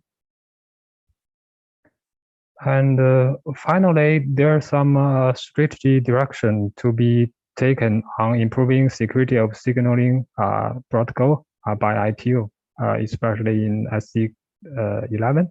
So I think SC11 will make close collaboration with other study groups, including study group 2 and study group 17 on the signaling protocol issues. And I think ITU members could be invited to implement ITU-T Q.731 series and other mitigation strategies. And also some all interested stakeholders could be invited to join the SC11's standardization activity to improve the signaling security, including DFS and other aspects. And also, I think ITU-T could be collaborated with other STOs, including GSMA and the 3GPP, to progress additional measures to mitigate the vulnerability of our signaling system, including SS7 and other emerging protocols.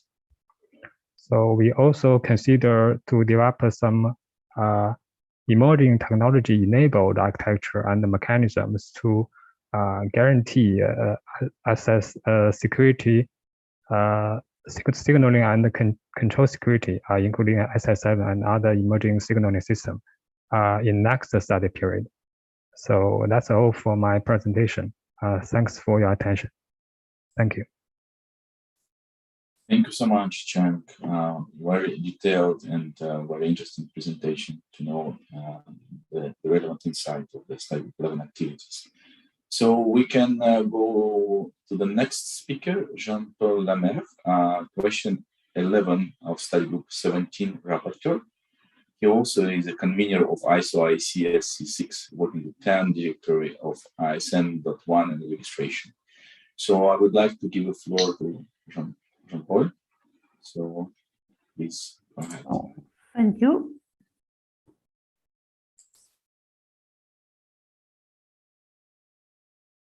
Okay, I display.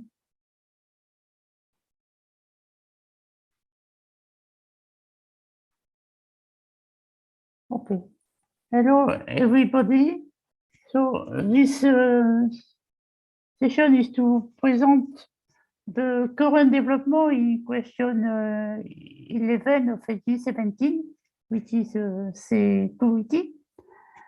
And we are currently developing new standards about security.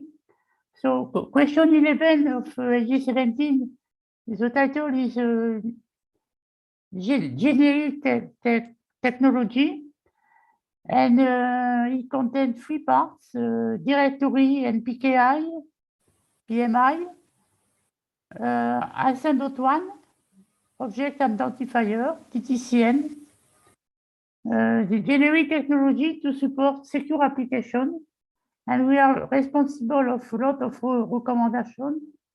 X500 series, which is directory, public key infrastructure, PKI, and privilege management infrastructure, PMI. These recommendations are edited by Mr. Andersen. I think he's attend this meeting. We also have X660 and X670 series, which is a registration, all things related to IDs. And we have also X680, which is ISN.1 language, and X690, ISN.1 encoded routes. ISN.1 is heavy used in a lot of things, particularly in telecommunication, in a smartphone, and so on. And we have also the Z100 series, which is SDL and TTCN.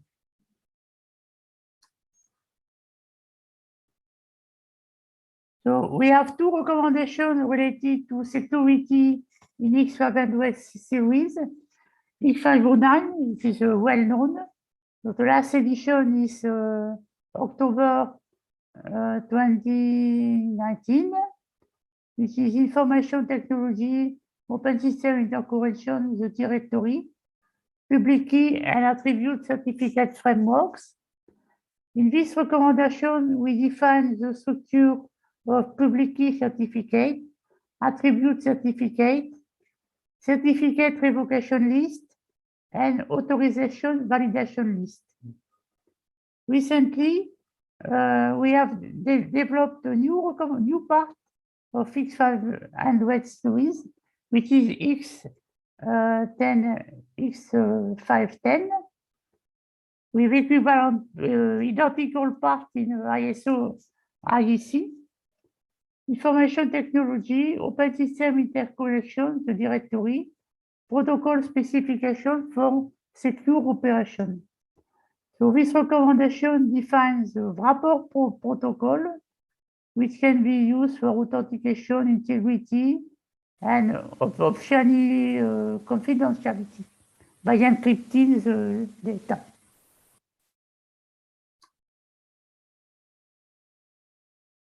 We have added new things in X509. Several features have been added to cope with new requirements. authorization and validation list, AVL, is to optimize the validation of certificate in some environment constraints when we have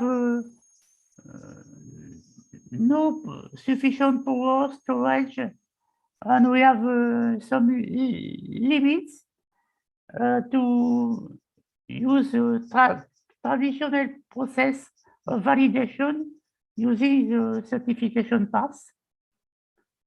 We have also migration to quantum resistant algorithm. So we have defined a new extension usable in public key attribute certificate and also in certificate revocation list and authorization and validation list to move from existing algorithm to new algorithm which are quantum safe.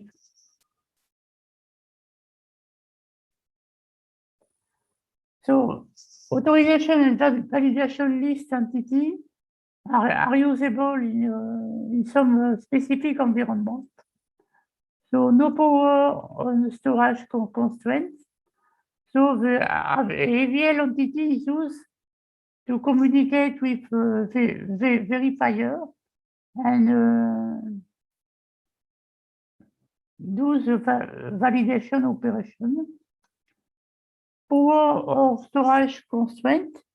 So the AVL entity should keep locally information needed for validation and update when as needed. So no continuous access to revocation information. So the AVL entity should keep locally revocation information and update them when it is possible. So the authorization and validation list, initially they are created for smart grid network because smart grid need a short time for validation, and the time for validation was not always compatible with the classic mechanism of using long certification paths. So the AVL entity uses a specific science structure to contain the relevant information. So we have a figure which explains the mechanism. So we have the authorizer, we exchange data with certification authority. And we have the authorization and validation management protocol to exchange data between the authorizer and the end entity. We have to check certificate.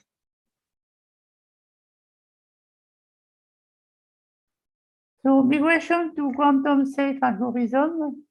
So X59 define 3 new extensions. Subject are public key info, which is a new public key using the quantum safe algorithm. So this extension can be used only in public key certificates. Alt signature algorithm is identification of a quantum safe algorithm, which is usable in public key certificate, certificate revocation list, authorization and validation list. And the alt signature value usable in public key certificate, certificate validation list, and also in authorization and validation list. So during the migration, a science structure like certificate can be validated by an entity supporting quantum safe algorithm.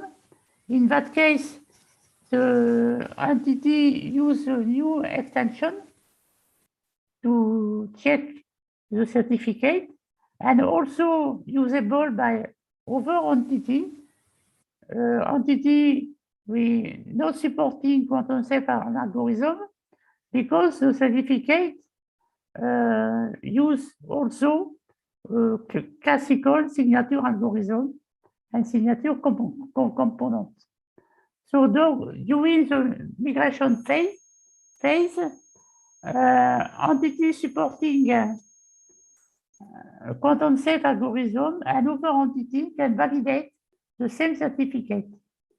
And when the migration will be finished, the quantum safe algorithm replaces the classical algorithm.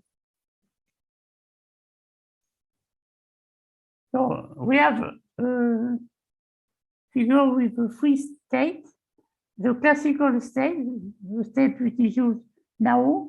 Certificate contains a signature algorithm, public key information, and the signature done by this algorithm. In migration state, we keep the same thing, but we have added 3 new extensions for the new signature algorithm, the new public key information, and the new signature. This part is quantum safe. And in the final state, we have removed the old things and moved the extension as to use the extension to replace the classical component of the certificate.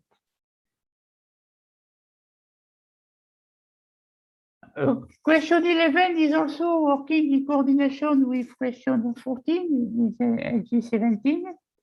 The question 14 is distributed ledger technology, DLT security, on decentralized PKI.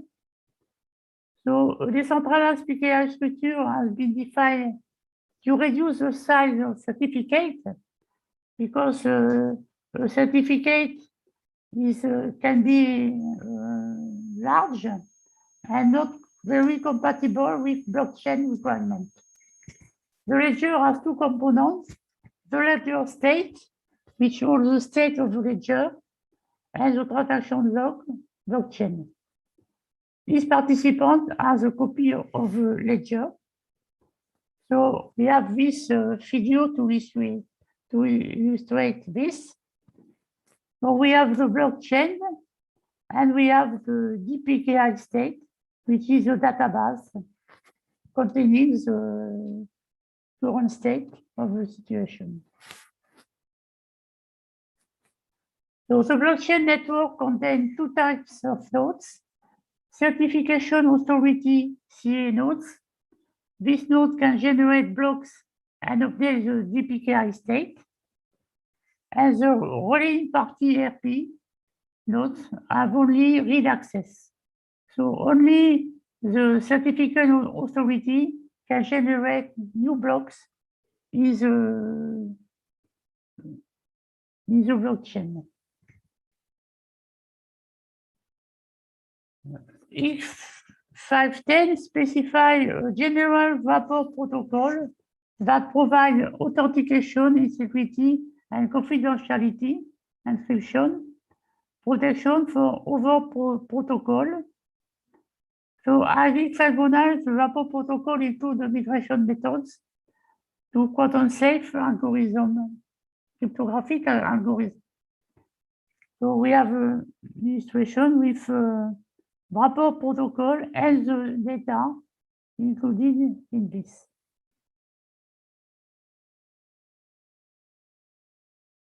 So the wrapper protocol established an association between 2 entities. The protocol has several phases. Association establishment phase. The handshake step try to establish a secure association with the remove entity using key establishment methods. Data transfer phase. This phase is used to transfer encrypted data, non-encrypted data, and also for key renewal. Association release phase. This phase is used to terminate the association.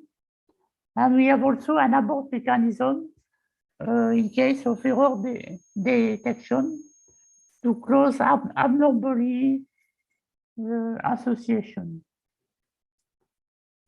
So thank you very much for your attention. Thank you so much, Jean-Paul. It was very interesting to know about the new X510 or such details. So I appreciate for these insights.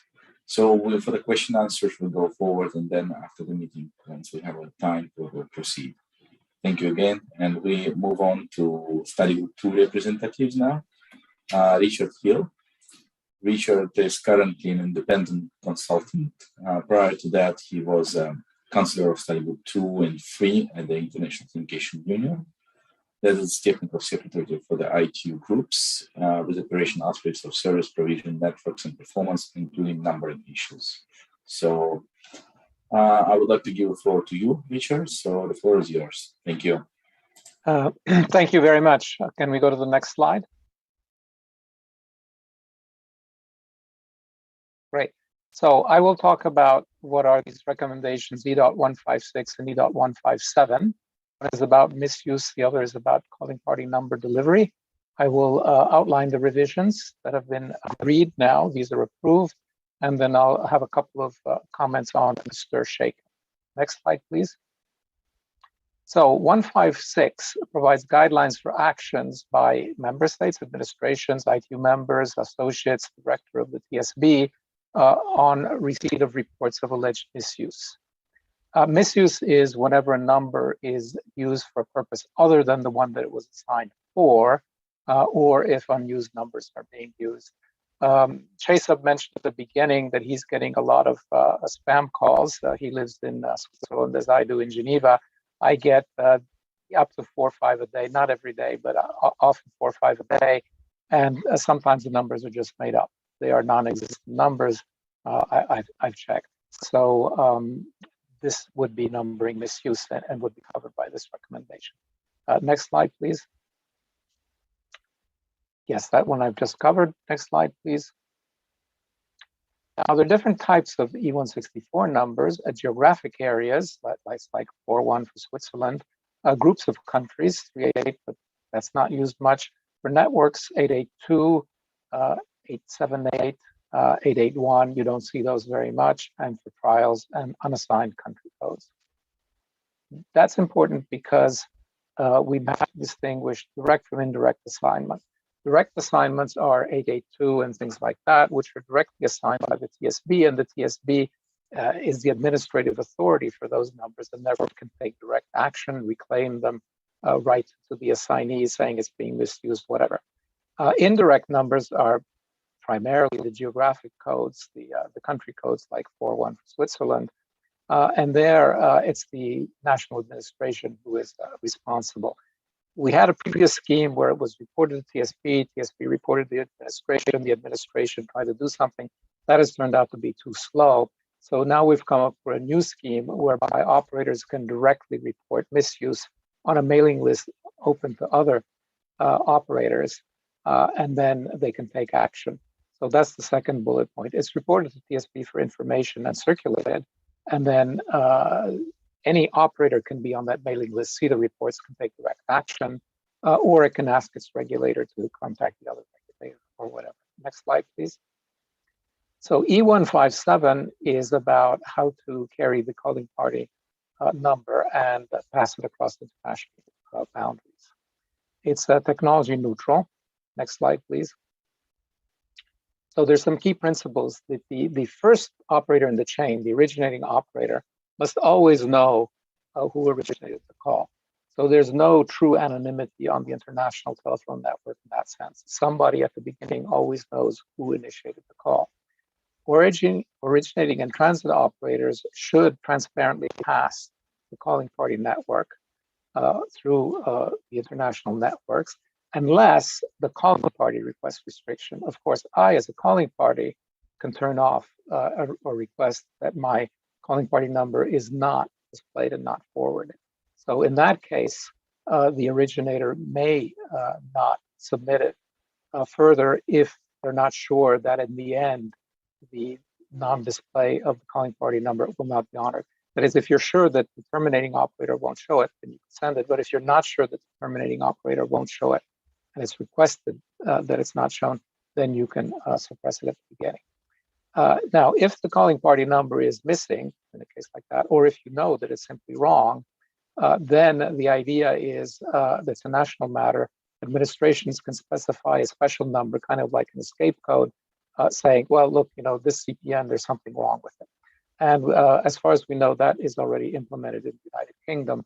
And it'll be interesting to see if it's going to be implemented elsewhere. If I understood correctly, one of the new SS7 recommendations has facility along the same lines. Next slide, please. So here's some useful references for those who want to know more about Stir Shaken.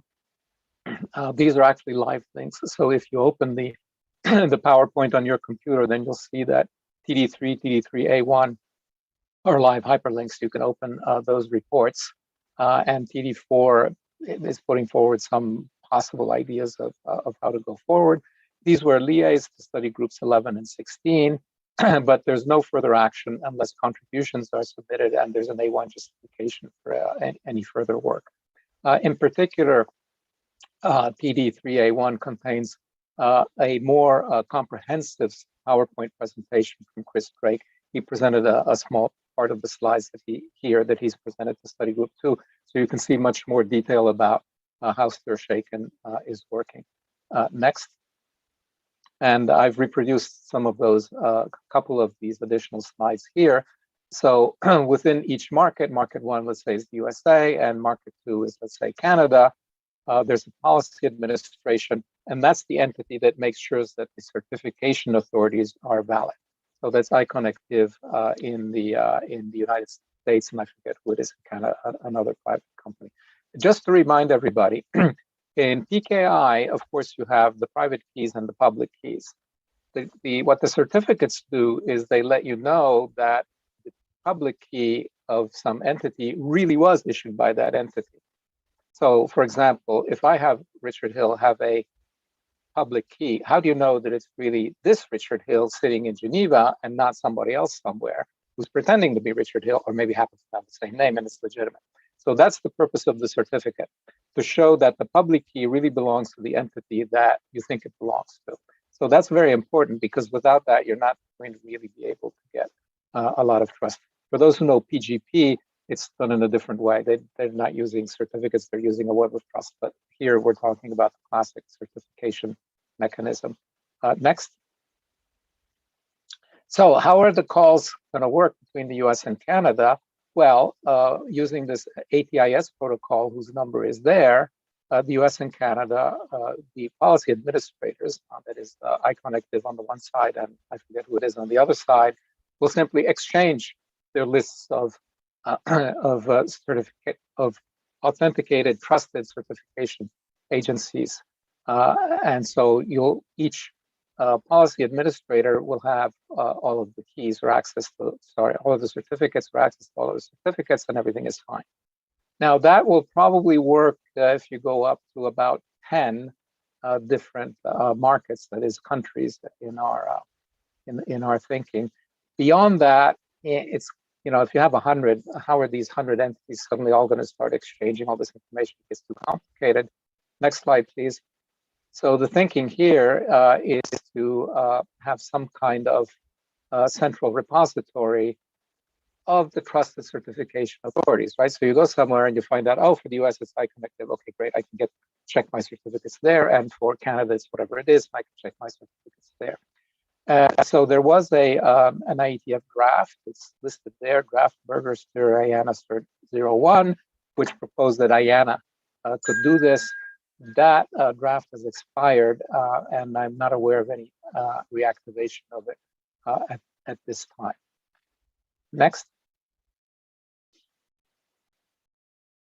So, yeah, this is just recapping what we've heard before. SG11 is doing a lot of work. There's some work in the 3GPP, and there's also national actions going on. I understand that some national authorities are thinking about how to use a blockchain in this context of authenticating telephone numbers. Next slide, please. And I think we're done. So I'm yielding back some time, which I think will be appreciated, and we can use that for questions and discussion. Thank you. Thank you, Richard. very comprehensive and very detailed presentation. Sorry. So we go on, and now we wanted to know the GSMA's activities on the subject matter. So I would like to give the floor to Edward Prom, Senior Security Architect Net Number. So over to you, Edward. Thank you. Yeah, thank you very much. Let me try to share my screen myself.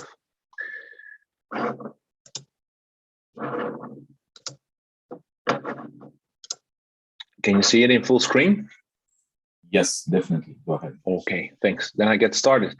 All right, welcome everybody, wherever you are in the world. My name is Ewout Plonk. I work for NetNumber, and I'm also heavily involved in GSMA activities. And today we're going to talk about key management within the GSMA. So we will stay in public keys and certificates. For the ones who don't know exactly what GSMA is doing, so the GSMA is representing the mobile operators within the mobile industry. Myself, I'm contributing to a lot of work in the GSMA, and I do that mainly in the subgroup, the FASG, which is the Fraud and Security Group. And a subgroup of that is the DES group. That's the group that I'm chairing. That group is looking after inter-element security by design, as well as key management. Topic of today, how GSMA is currently creating key management procedures and the entire roadmap and how we want to automate that. All right. So an introduction first. Within GSMA, the exchange of key material between GSMA members was never required.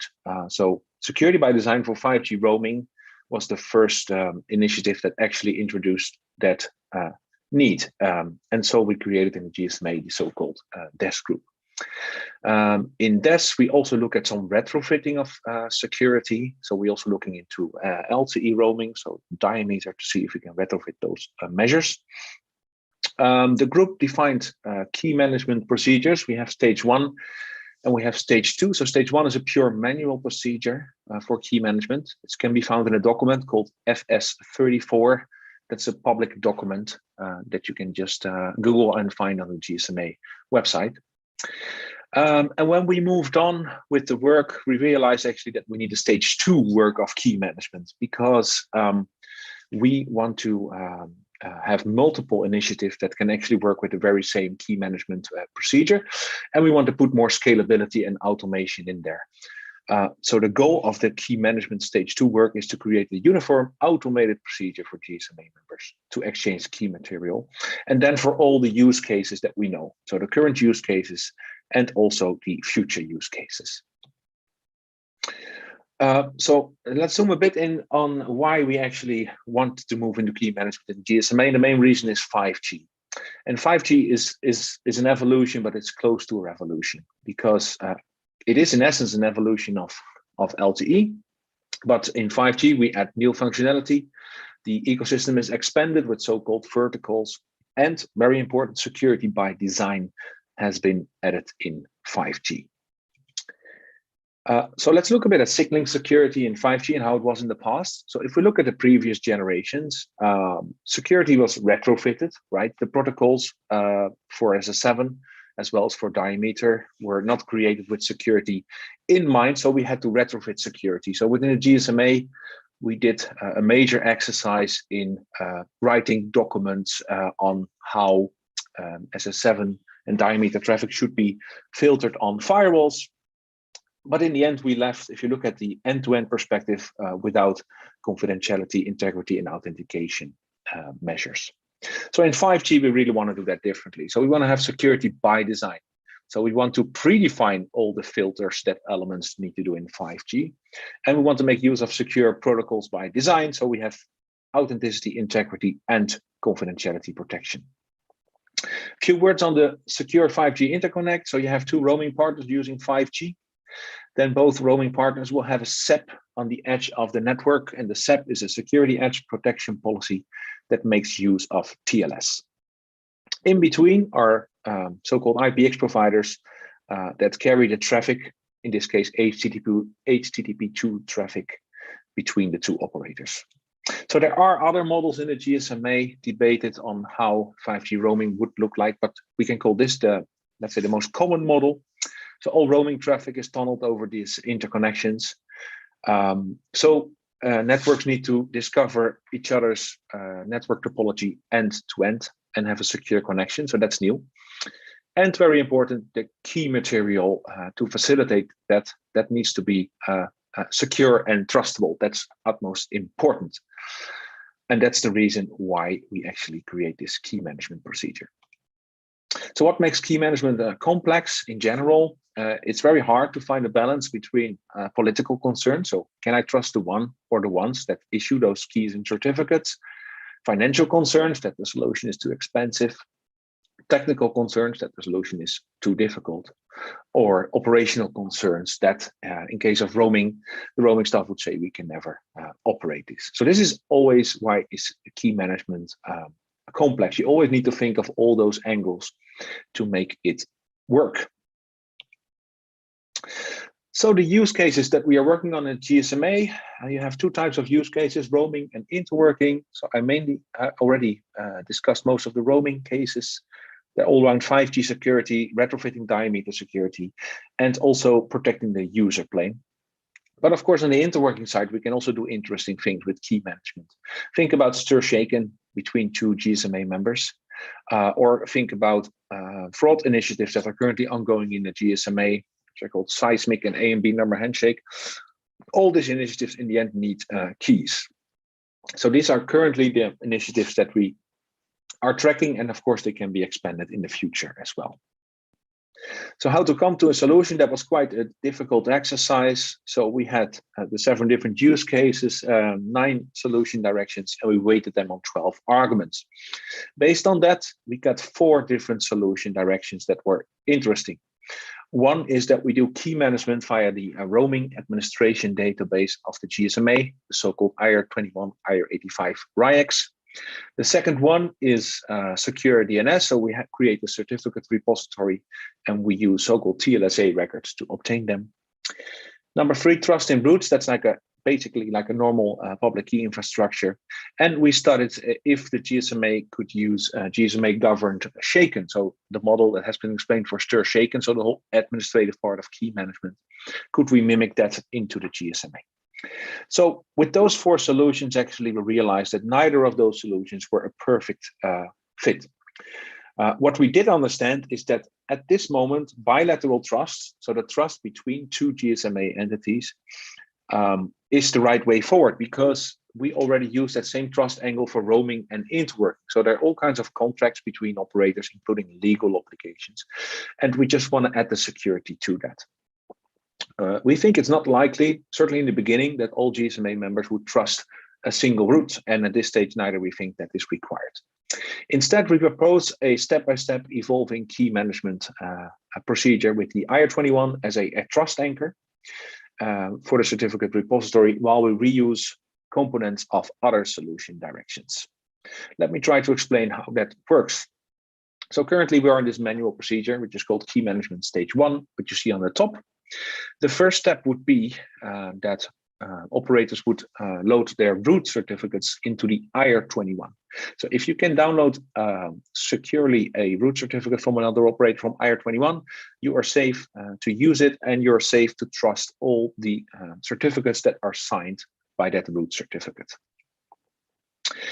But interestingly, if we have a key management procedure in GSMA, we could also see how the certificate you use in GSMA can maybe be used in other secure domains. Later in this presentation, I have a few slides on that. Can we, for instance, interwork with governed stir shaken, for instance?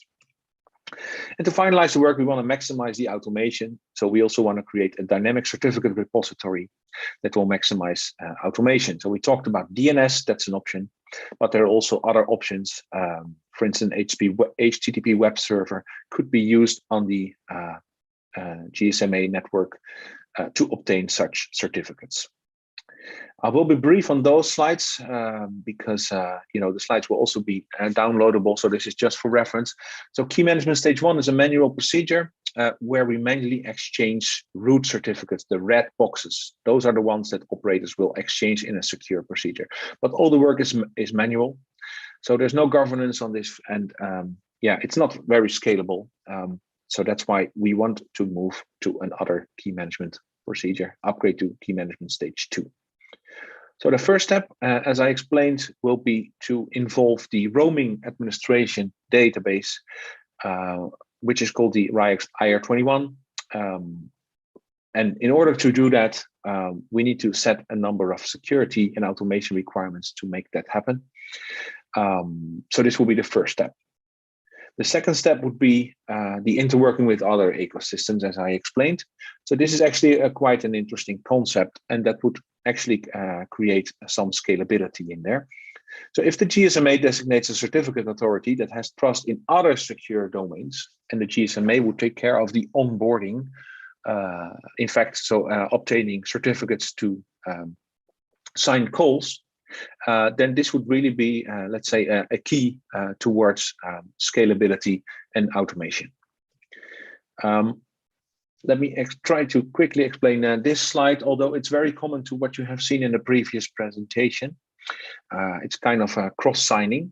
So if the GSMA has its key management procedure and it wants to interconnect, for instance, with a governed stir-shaken model, if the certificate authorities can trust and cross-sign each other's certificates, and the GSMA would facilitate procedures that would satisfy the country-regulated stir-shaken variant, then actually this procedure gets more scalable. So in case some GSMA member wants to sign calls towards a governed stir-shaken island, it just has to follow a GSMA procedure and does not have to deal with the procedures that are in a country-regulated site. Of course, the most important and difficult part is not the technique, it's the trust. Because you see the black arrow there, that's the most important thing. How can you make sure that two ecosystems can trust each other? And then to make it really happen with signing calls, we have a concept in GSMA that we're studying called stir mixer, which means that certificates from IR21 can be obtained by a governed stir-shaken island. So we can take the US as an example, and calls can be signed vice versa by cross-signing and trusting each other's certificates.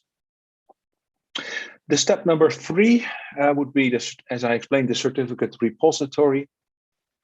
So we could store certificates on the trusted IPX network. This can be DNS, or it can also be a plain web server or something else.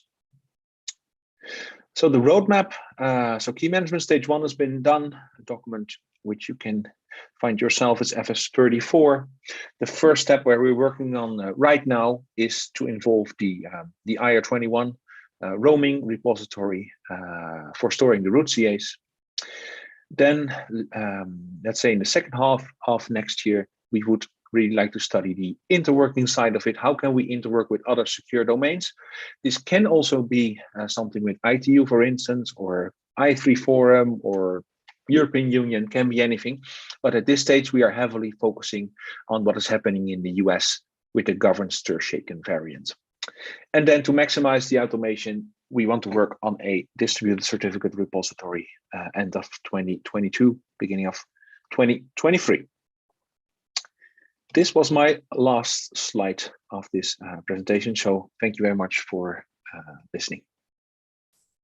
Thank you, Erut, for this detailed insight of the GSM activities. So well noted, yeah. So we go on, and now we go to the next presentation from Vodafone. It will be presented by 2 experts, Rangana Inchoparadze, a senior Altran community in technology consultant, and Muslim Elkotop, principal solution architect at Vodafone. So I would like to give a floor to Rangana first, and then Rangana will be followed by Muslim accordingly. Over to you, Rangana.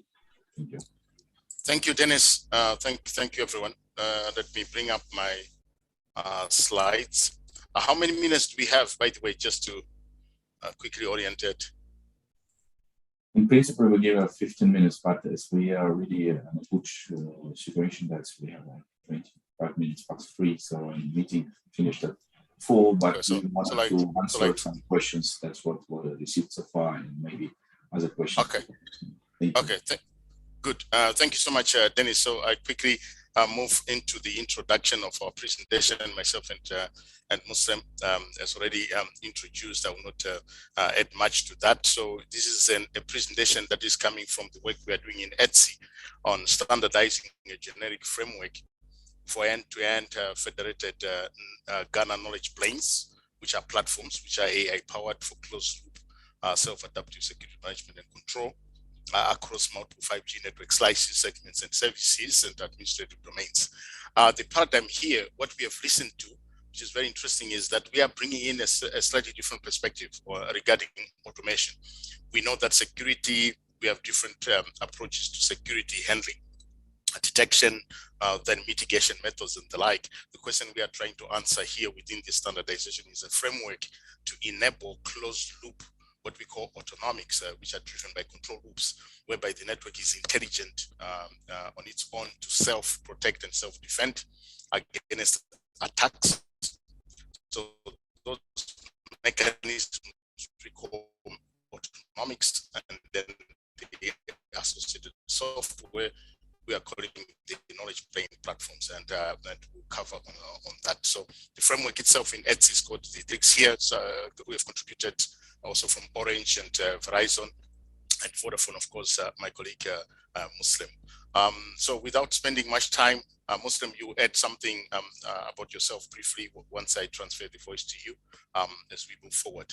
So we started this work as a proof of concept, looking at the problem space of automation in terms of security management and control in 5G.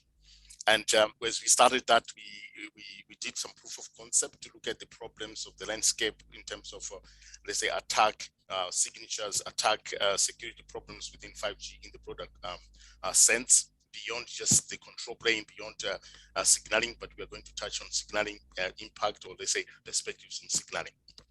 And as we started this work, we were looking at how can the network self-manage.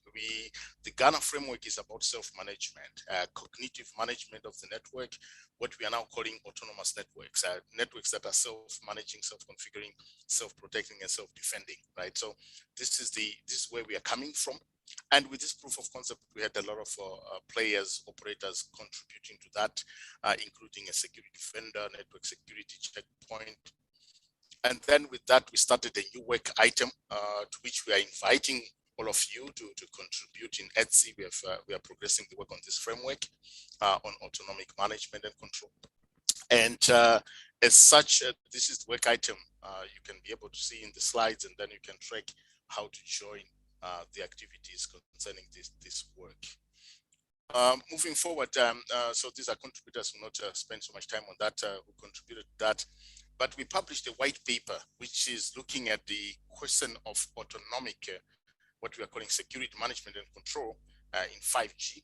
There's a white paper number 6 that is downloadable, where you can look at, you can study the different type of problems in security that we believe can be handled through automation.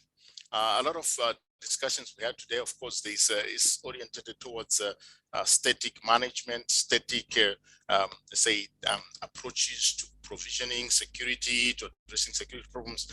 But we are trying to answer that question of saying, how can we bring the intelligence into the network itself, as we said? So what can be automated in terms of autonomic management and control? Briefly, we'll talk about this framework. We are saying the enabler, the blueprint to enable the automation of the network, called the ETSI Ghana framework. We'll talk about the framework itself. On this generic framework, we are talking about multi-domain, end-to-end security management and control. And then we talk about the standardization. We are, like we said, we have started. For the sake of time, we'll not cover much about checkpoint capabilities, but you will read in the white paper and also the slides on what sort of capabilities the industry players, the operators, and not the operators, but security solution suppliers are able now to follow this framework to start implementing the intelligence for the autonomic 5G security management and control. The consortium for the proof of concept overall, it's open. you're invited to join. Vendors are there, operators are there, and you're all still invited to join. So we have different type of, let's say, problems that we address and demonstrate to the industry. So I'm glad that we are glad, myself and Muslim, that we see there's also a couple of operators in this session, so they can also follow on that. So let's start with this paradigm we call autonomics. The Ghana itself, we talked about what you see in the industry today is that there's been different frameworks on addressing control loops. And IBM MAPE model, these are different type of models. We fuse those to create what we call this generic autonomic networking architecture. As a framework is answering the question of faster control loops in terms of the intelligence that goes into the network element, the router, the switch, security firewall, or whatever type of, let's say, network elements, how the network elements can be intelligent to react to incidents, to self-configure, and also to escalate situations into what we call the knowledge plane platform, which has the largest scope over the network to policy control the low-level control loops within the infrastructure itself. So that's there is the TS on this, and we'll not spend much time on that. But the key concept that we see in this framework is what we call the DE, which is a software module, different type of software modules for autonomic management and control that drive control loops. So QoS management DE, security management DE, will cover that one in particular as we look at the framework. So we said the Ghana is about multi-layer autonomics. So we have high layer control loops and faster control loops within the infrastructure. Essentially, this is an illustration with the C-zone, hybrid zone that has been implemented with the work we've been addressing. Now let's zoom into the concept of the knowledge plane platform. So we have created what is called the knowledge plane platform concept, and we are standardizing it. And it's a platform that interfaces through northbound interfaces of the different type of systems like OSSs, SDN control.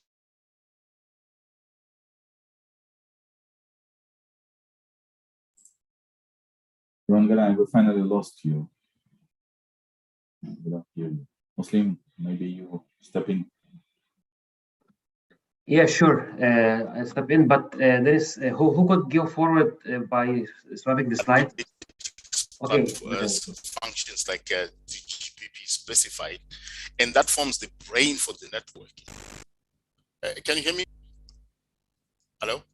Now, yes. Before your voice. Okay, so yeah, so the Wi-Fi somehow is having some small issues. Let me try to fix and quickly come back to that.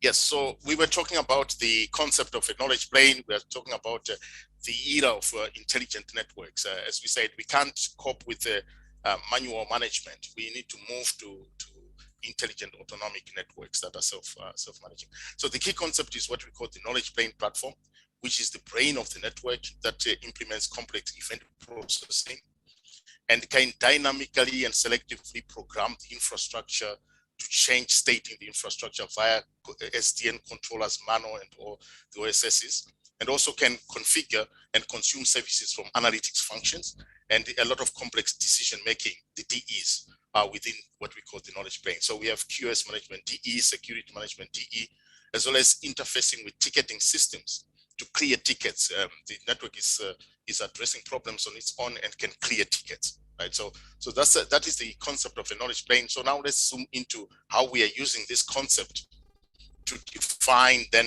the framework for end-to-end security management and control. We started by looking at the levels at which to think about security within the network element. We have what we call security management DE that can implement self-protection and self-defense for the network element. And then we have a corresponding security DE that is a larger scope of visibility for the whole network and process events and decide over a network like the RAN or transport or core network that is implemented within the knowledge plane. And based on that, we started talking about security as a service model. With this, I just want to give then Muslim a chance to talk about the mapping of these two levels of security and security functions that can be orchestrated to implement security as a service. Muslim? Yeah. Thanks, Ranganai. So here what you see is on the left side, our multi-layer architecture of Ghana, what Ranganai presented with 4 layers. The highest layer is knowledge plane, followed by the abstraction level of node level, function protocol. And on the right side, you see a whole spectrum of security services, which are then structured in also in a hierarchical structure and mapped from right to left or left to right to the different guarantees, which have different levels of abstraction. So security can be grouped into atomic different features or basic functionality, will be then grouped into larger clusters, and then grouped into even bigger clusters, which are at knowledge plane level, the higher level here, and they are all mapped horizontally to the knowledge plane. And here what you see is that our DEs, decision elements, which are the basic building blocks which form our core of this, let's say, software-based framework, they are then, let's say, orchestrated on the highest knowledge plane, which is the fourth abstraction level, or the node level, the one below it. And then the orchestration of those DEs forms the collective behavior of our security system. So you could here mix and match different features, functions, you can combine them, and you can also orchestrate the behavior you get from your security system based on the use case or what you want to have in end-to-end fashion. And for the sake of time, I will hand over back to Ranganai to keep flowing with the presentation. Okay, thanks, Muslim. So now let's come to the framework itself, what we are standardizing. We are looking at the knowledge plane platform with a focus on security management DE within the knowledge plane level, and how to interface with the infrastructure, the security functions, firewalls, and the like. This is one aspect we are covering in terms of the knowledge plane. Then we come to the part where we call end-to-end security management and control, how to achieve that. We are looking at two levels. First, let's look at the two levels of security by autonomics. Within the infrastructure, we say there are security DEs that can be embedded within certain network functions. For zero trust, it could be implemented in any type of network function, but also on the perimeters, security perimeters and the like, those kind of functions. Then we have the fast reaction by fast control groups as such.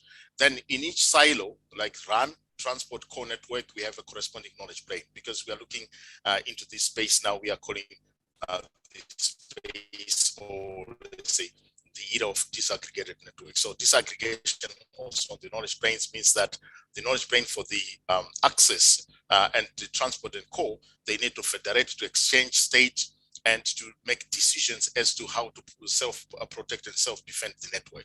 So you could have a problem, an attack that happens in the core and is shared by the knowledge plane of the core network to the knowledge plane of the access, and then they have to compute remedial actions or self-defense strategies to create backup paths in the infrastructure to bypass certain type of problems in the network.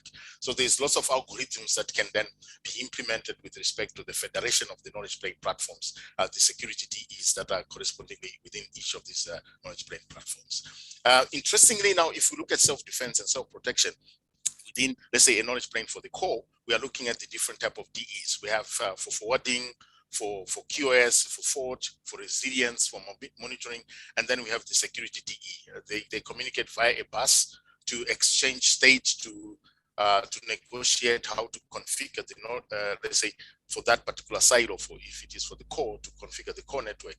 But what we see is important is the self-defense, where an attack happens, the security DE is computing the defense mechanism, as well as remediation mechanisms, which may need the DE to collaborate with other DEs to compute the global self-defense mechanisms for the network.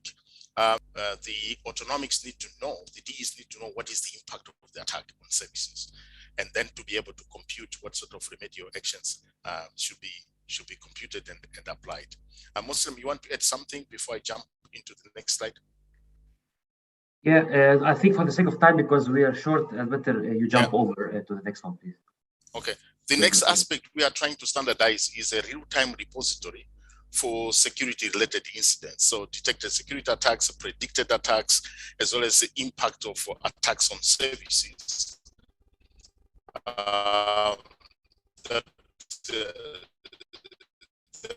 That's we are looking at structuring to standardize that story, to correlate information about attacks with the information stored in other different servers in the network. For example, slice definitions for 5G slices. Once an attack is detected or is predicted, the algorithms are computing the impact factor on various aspects, including SLAs, so that the knowledge plane is using that knowledge in order to apply self-protection and self-defense as predicted even in the future. Interdomain, we are also addressing. We also have provided a framework on how to implement the closed loop control loop for the DEs, applying the MAPE model, monitor, analyze, plan, and execute over even security firewalls and the like. So you'll see that in the white papers also, in the white paper we talked about, this white paper. The correlation influence what sort of traffic needs to be sourced from the production network to bring it out of band, to then compute KPIs as driven by security risks, because we see that monitoring is very expensive. So it has to be elastic. It has to be driven by predictions of attacks or detected attacks and the like. This is part of the autonomics. You can see more details on in the white paper.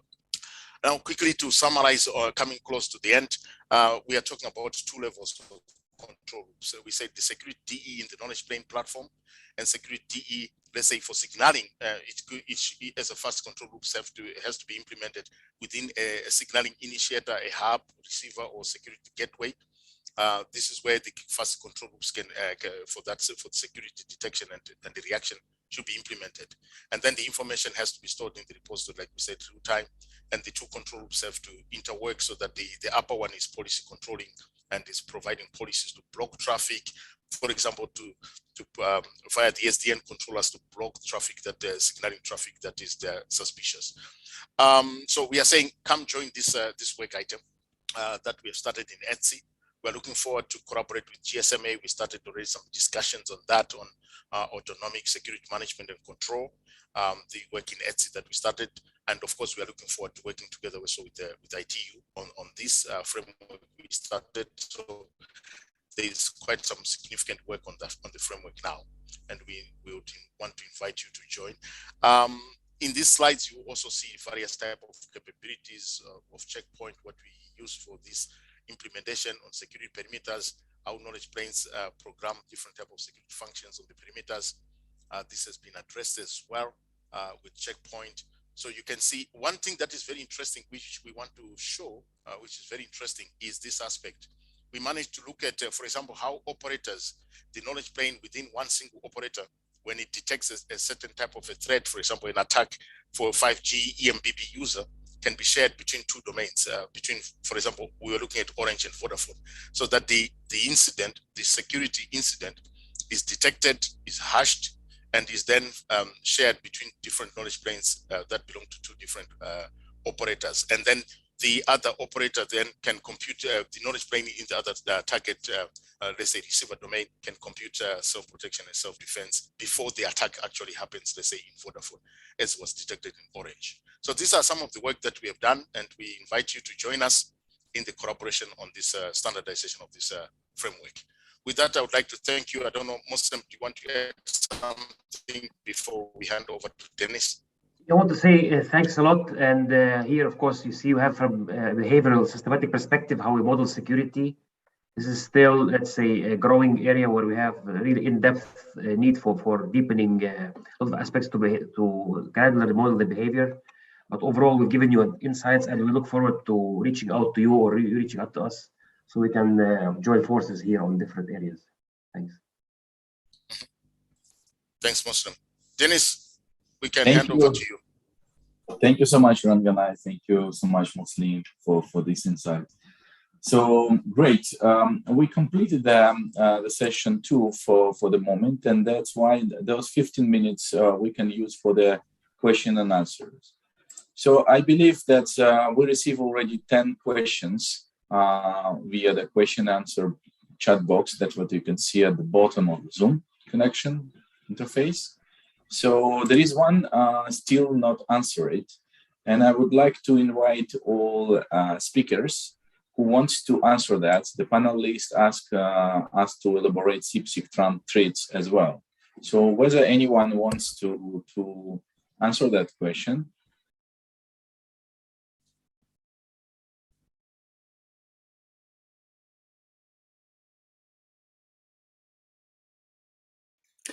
Yeah, Chris Drake here.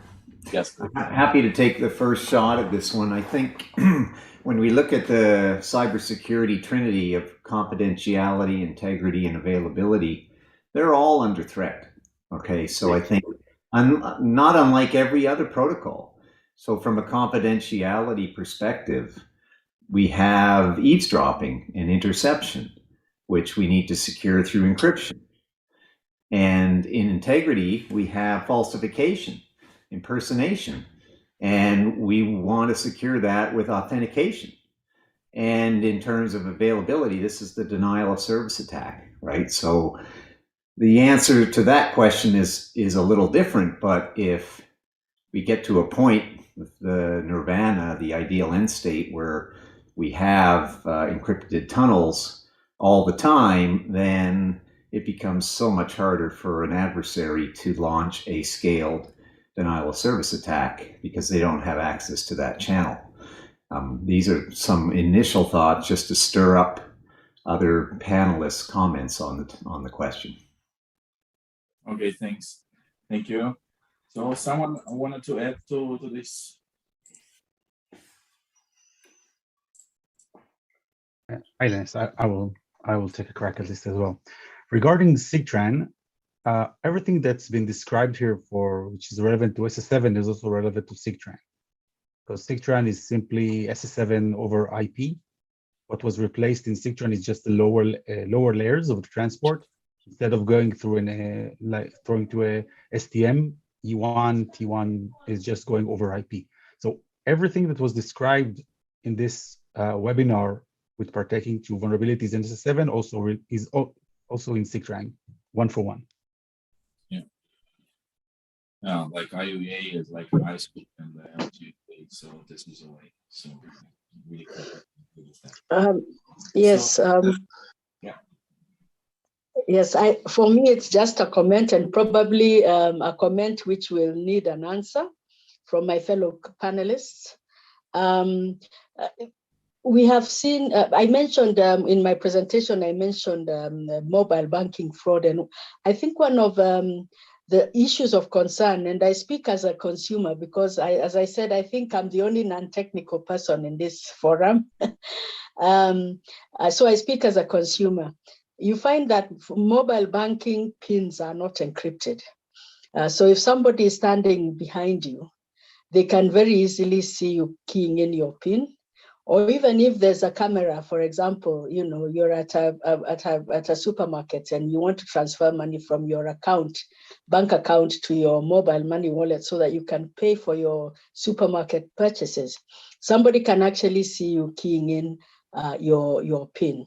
Now, I asked this question, I've asked it at many IT type forums, and I've never gotten a satisfactory answer as to why mobile banking pins cannot be encrypted.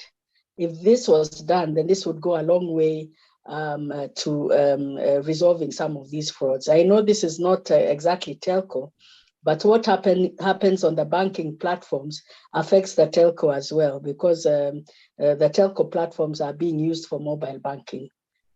Thank you. I see Richard wanna to take the floor. Richard.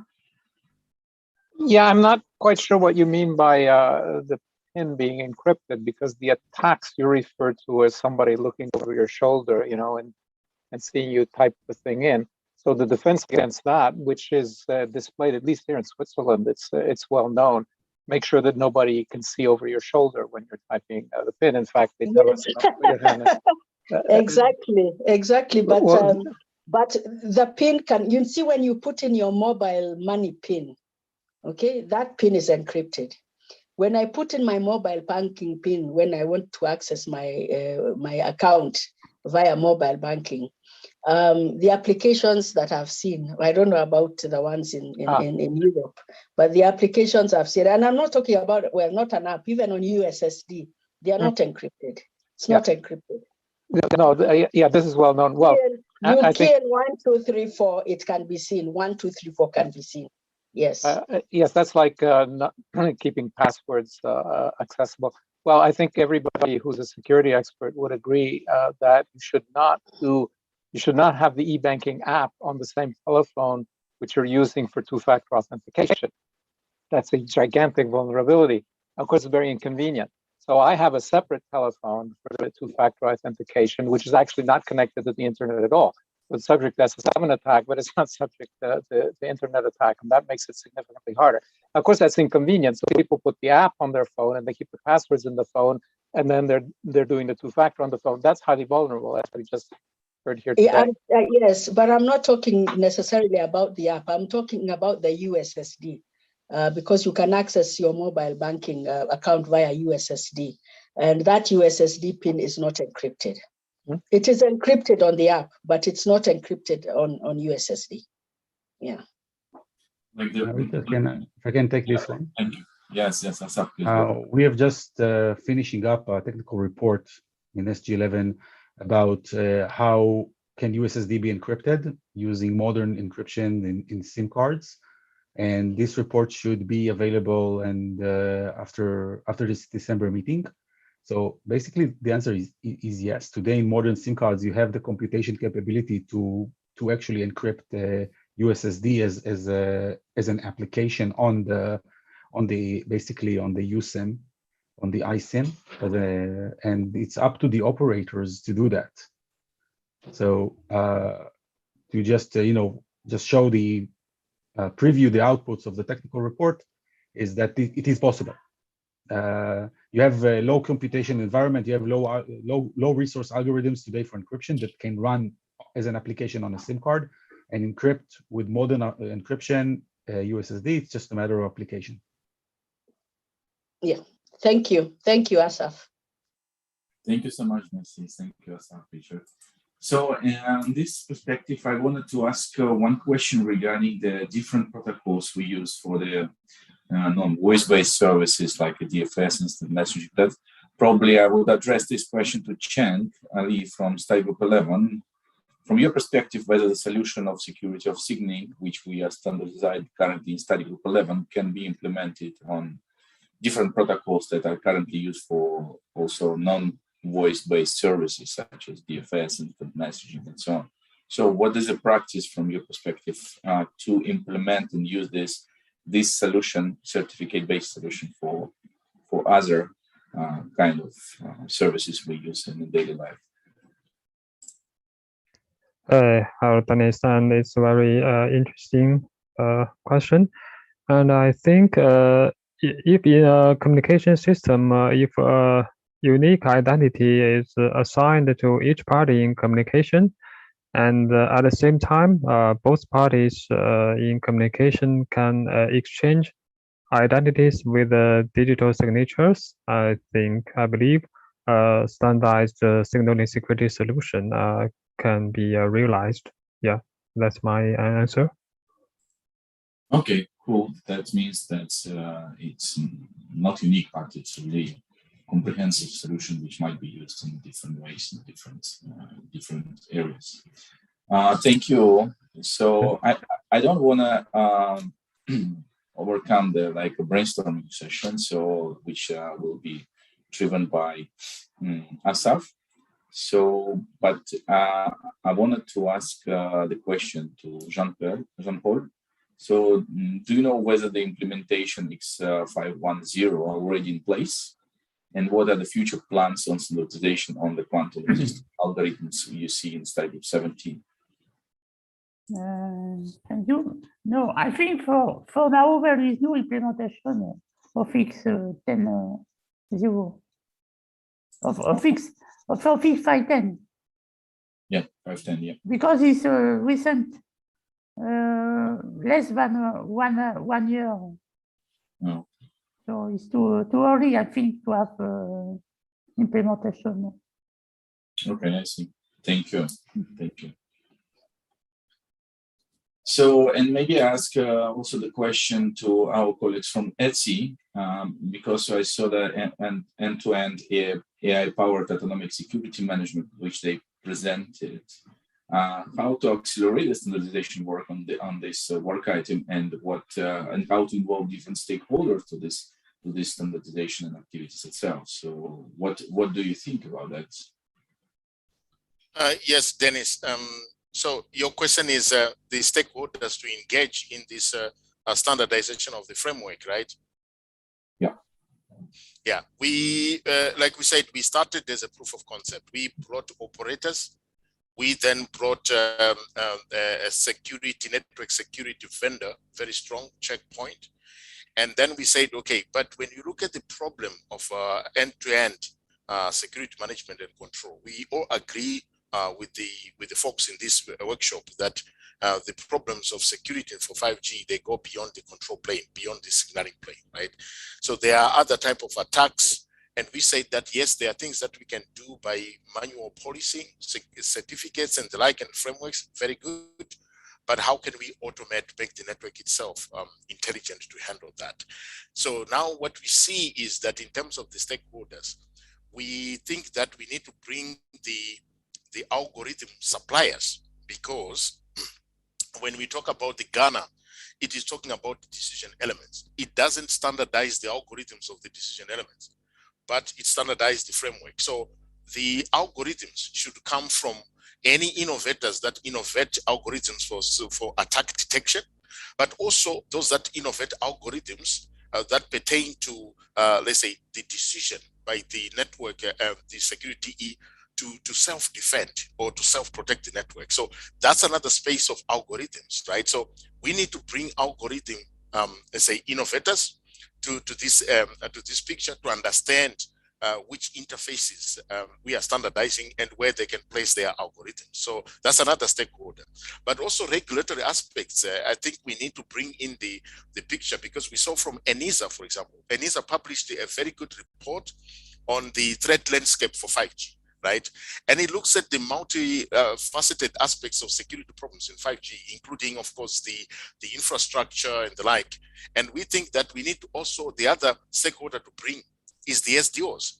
For example, we started talking with GSMA as well. We will send a liaison to GSMA, but we need also to liaise with SG11 on this framework, so that we collect the requirements from all the stakeholders, from the operators as well. But those are some of the stakeholders we believe we need to also bring also the SDOs through liaisons to work together on this framework. Muslim, you want to add something? Yeah, sure. Thanks, Aganay. So, well, the stakeholders, as we just mentioned, as the ecosystems, they are evolving and getting disrupted. We have this very big move in all fields, including security, of this disaggregation. We have not anymore this linkage between vendor locking to operators. So the floor is open to open source, because for the ease in the Ghana, they are pieces of software. We have open source pushing in. We have small players, we call them ISVs, independent software vendors, coming with innovative algorithms and new methodologies. So there's more players in security. There is no more dominance of one large security provider. We have many players coming in. We want to open as best in class, let's say, players to come into the picture. And our framework that we showed, the Ghana framework, it opens the floor for many players to dock in the ecosystem and to provide their modules, which could over time be replaced or upgraded. And with that way, it's a very new way of doing, let's say, business. We don't need to look for static ecosystems. We're very dynamic here. And also, as security is evolving itself, we are trying to make it, let's say, with a bit more deep level integration, security by design, meaning that our players which come into the ecosystem besides CSPs like Vodafone or Orange will have, let's say, security already part of the design, already interacting between stakeholders when you design the security features to make them more native and to make them then more modular, better combined, and then combined into the overall behavior workflow that you provide in use cases based on the Ghana framework. So this is just in a short nutshell what we are doing here. Yeah. Thank you, Muslim Rangana. So the study group 11 would like, will welcome the license statements and information about the Ghana Foundation stuff, and we wanted to collaborate with ZC as we did in the past already. Thank you. I have a hand from Mercy. Mercy, we have 1 minute left. So if yes. I just wanted to make a very quick comment in response to the last two presenters, the one from Vodafone and Ranganai. Just to say that they mentioned Ghana as being as being the country they've been focusing on. And it is interesting, in 2015, we actually did a survey with the CGAP, which is a World Bank project, on the levels of fraud in Ghana and also in other countries in West Africa. And the level of fraud was very low.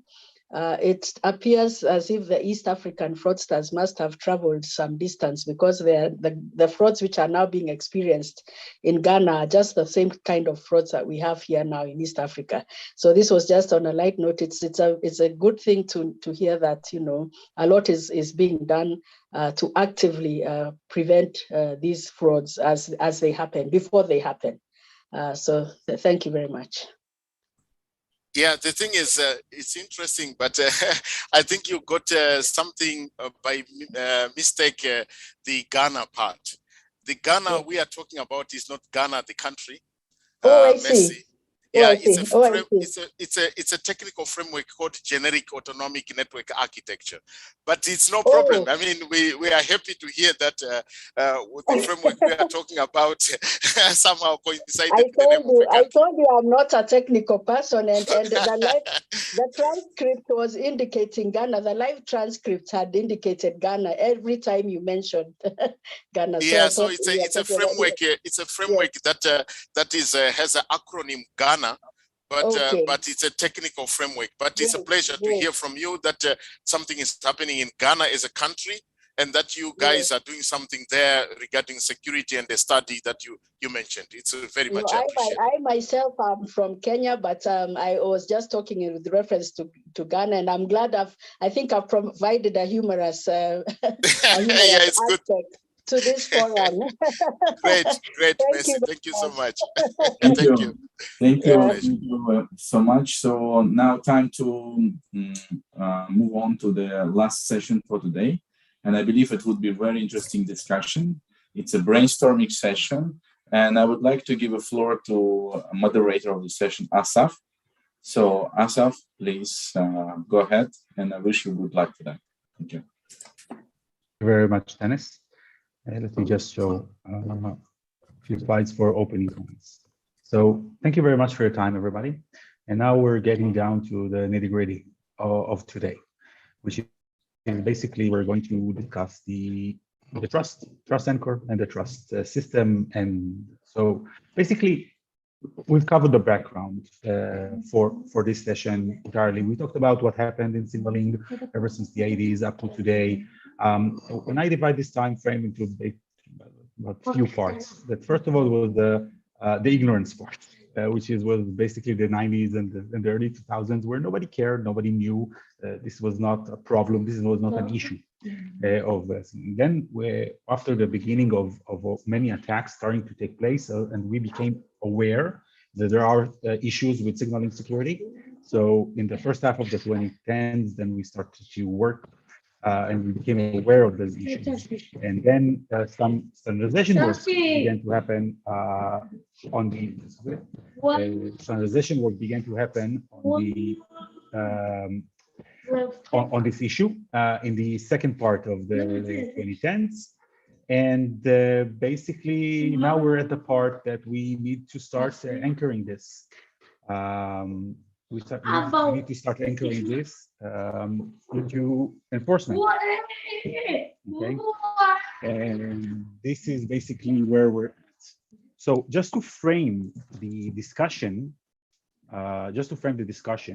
so the majority of the work done basically had as a common principle, and we discussed this earlier, which is basically we need identity validation using digital signatures. This is everyone's talking about this. ITU, if it's ITF, if everyone's doing it. It's the GSMA, same thing. We're doing basically the same thing. The implementation varies across domains. You're checking SIP, or we talk about QProTrust and QCIDA for SS7 ISUP.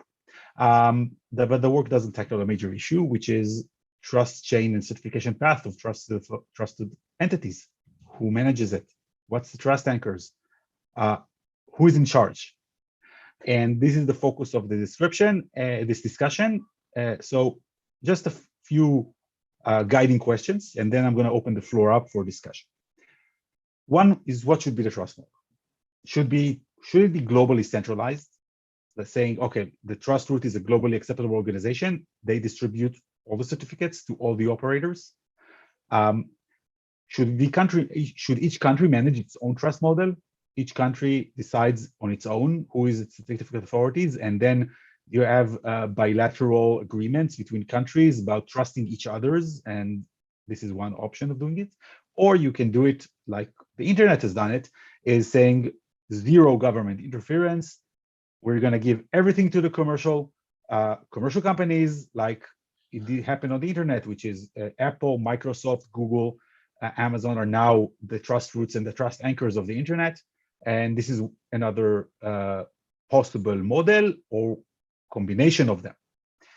Second guiding question, how can a certificate issuing organization, be whichever it may be, digitally assert the identity of a requesting entity, also preferably through machine recognition, because we don't want a lot of people in the loop, and determine that the requesting entity is a legitimate entity who is entitled to receive a certificate, and not some hacker or fraudster pretending to be a legitimate entity in order to get a fake or a valid certificate for a fake identity.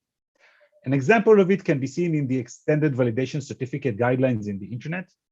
If you are, as a company, apply for what is called an EV-cert, extended verification SSL certificate, you have to submit some questionnaire, some proof of identity. You have to give some documents in order for this kind of certificate to be issued to you. And of course, it's the three, which global entity should be the trust root. So I'm going to leave this here for you, and I'm going to open the floor. Okay, yeah, Richard, I see your hand held. Just a comment on you don't need to go back to the previous slide, but on the previous slide, Stir Shaken actually does have the certification framework, at least within a market, as we saw. I think it's not necessarily in the IETF stuff, but it's in other stuff that the FCC promulgated and that Chris can describe in more detail. In terms of what's on this slide, what you say in A is okay, but there are two versions of A. You could have a global repository for all the certificates. I think that's kind of very difficult to envisage. Or you could have a simple list of who are the certificate authorities in each country. And I think that's what was proposed in the IETF draft. Now I'm speaking here personally, so this has nothing to do with study group 2. It's never been discussed in study group 2. I think some of it has come up in some bits of ITU, but it's something else. So I want to comment, in preparing for this, I kind of looked at how is this problem solved elsewhere, because this is a well-known problem. It's well known that you need to know who's issuing the certificates and who you can trust to issue the certificates.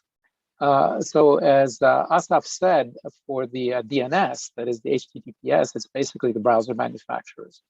There was a recent proposal by the European Commission to do it a little bit differently under their authority, and that proposal has been criticized on two grounds. One is the technical scheme chosen by the Commission is wrong, so I can't comment on that.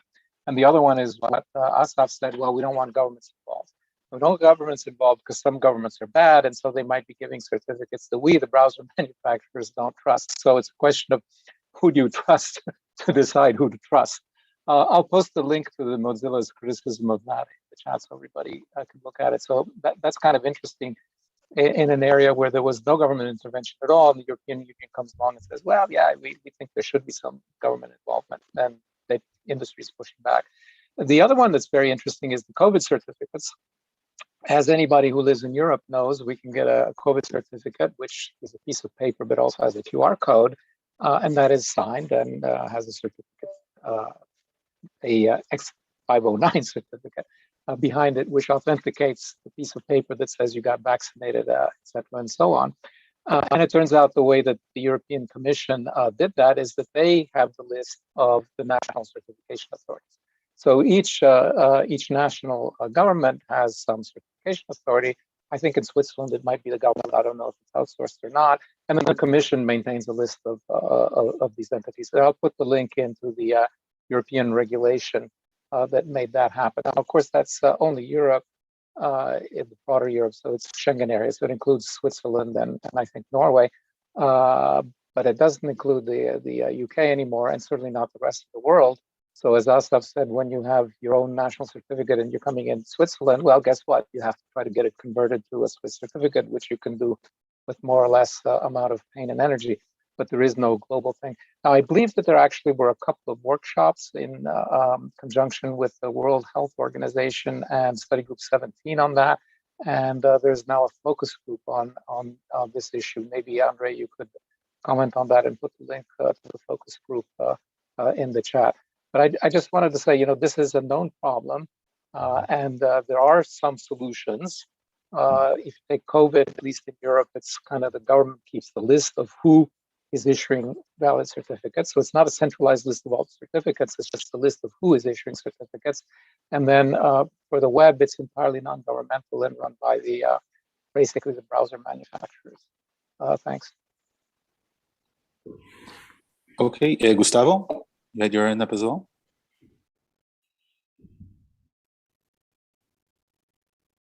Gustavo, you're muted. Thank you. Well, this was really good examples. So I think we know the models, and I won't be answering or touching based on the second question. Right? I'm not cheering for any entity. What I point out is that we need justification. That's my part on this. And what we know is that security and, in fact, telco regulation varies across the globe widely. So we see that some regions, we see that they tend to originate more attacks because they have less control over this kind of register, the use of global titles, and etc. I'm not saying one country is better than other. I'm just saying that we are not that plain, let's say, balanced across the globe. So there are good things about, let's say, the IANA's management of IP addressing, for instance, because they see the globe as regions. So it's let's say more feasible to split not in a per country basis maybe, but in a regional base. And I fully agree that we cannot do like a globally centralized, the one is the root and the one same entity that would assign everything. It should be delegated. It should be a chain of trust, as I see, for efficiency, for certificate sites, etc. But going up to the level of country, that's again, it's just splitting into many, many pieces. And I don't think it will really roll out in an efficient way as we need. So it just would take years or so to be accomplished. And we would always have one or two gaps. So what we do, we just exclude those countries, or we exclude our subscribers, say, okay, subscribers or my operator won't have services in country A and B.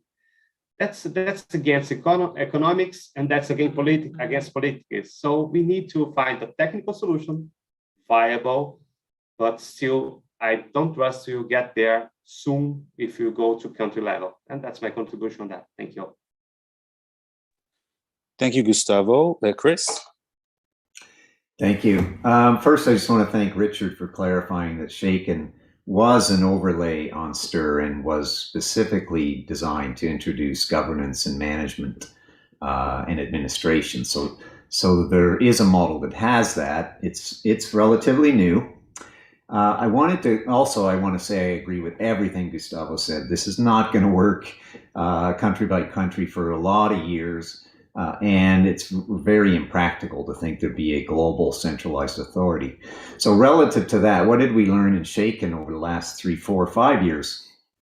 The US model for eligibility defined under the Shaken governance is and administered by iConnective as the policy administrator. That is different than the eligibility criteria in Canada. So there is room to define your own local requirements, local hurdles in order to qualify to participate in the framework. And this is really important because not everybody in every country has the same type of identity scheme or identity, namespace, the same way of qualifying to provide public network services, and other nuances that'll differ country to country. So it really is up to a local authority, whether it's the government or otherwise, to define that. And in Canada's case and in the United States, both the regulators endorsed a private governance authority to deal with these questions. So it wasn't done actually by the government. So I just wanted to make that point. And the second thing is technical interoperability matters. So once you find a way to establish your criteria by market or by community, we could say, it may not be a national market, then you still need to be able to interoperate whatever it is you're doing to authenticate or exchange keys for TLS. That has to work in the other communities. And that is also something that Shaken intended to in terms of creating a specific SIP profile that everyone would understand when they received the signatures, because SIP allows and STIR allow for a lot of customizations and extensions. The more of those you do, the less interoperability you're going to have, and more holes are created. So it's going to be important on a global basis to arrive at some interoperability standard. And lastly, I just want to say that the idea of letting local organizations determine eligibility and issue certificates to participants, that requires some kind of guideline standardization, because the act of determining you mutually trust each other and think that your practices are rigorous enough is a lot of work if you each have a blank slate. So standardization of guidelines, not prescriptive rules, but guidelines around what do you have to do to be accredited, to be the entity that determines who is trusted in your community. That should have a level of standardization if we're going to get there sooner than later. I'll finish with that comment. Thank you, Chris. Philippe? Thank you. This is Philippe Foucault here from Orange. Just to follow up to what Chris has just said, maybe, and trying to address that first question by a simple answer that I don't know, and no one knows. But just to build up on what Chris just said, I'm sorry. I think whatever solution we come up with, that trust model will have to abide by the policies that are associated with the resources that we're talking about here. Just to give you an example, in the presentation from the GSMA, for instance, there were references to asserting phone numbers just as well as network codes. The policies that are associated with those two schemes are totally different. And there is a need for the trust model, and that was quite properly illustrated in that presentation, that it has to follow the policy elements that are associated with these resources. And I think that's an important part of the jigsaw. A couple of other elements on what we should take into account in considering the trust model. My view is that given the timeline that we have, given the ongoing projects at the moment, a top-down approach is unlikely to work.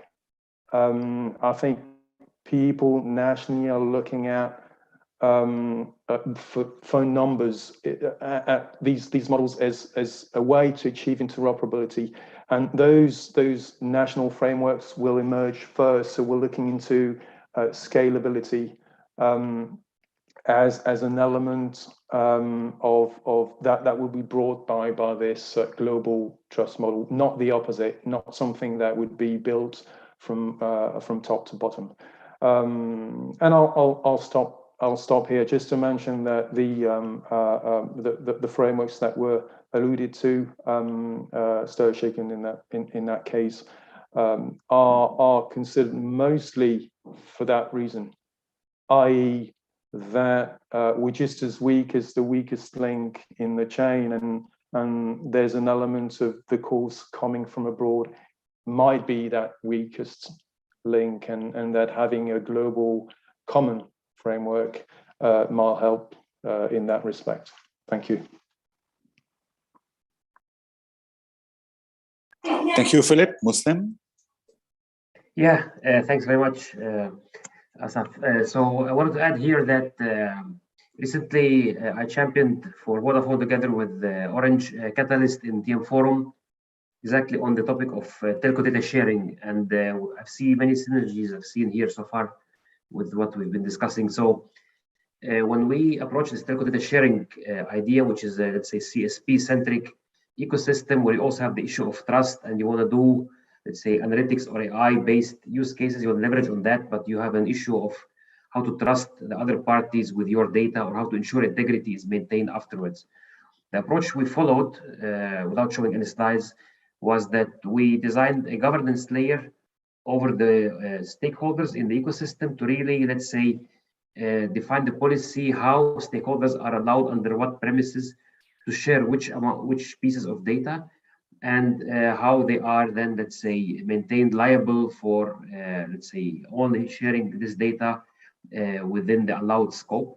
And also for every use case in this data space, there was also a governance layer over the, let's say, large scale or large size components to ensure, let's say, always a governance layer on different levels for this framework. We used as a, let's say, as a blueprint what we call IDSA and IDSA connectors to ensure that stakeholders could enter the ecosystem and then be worthy of trust and be able to share data.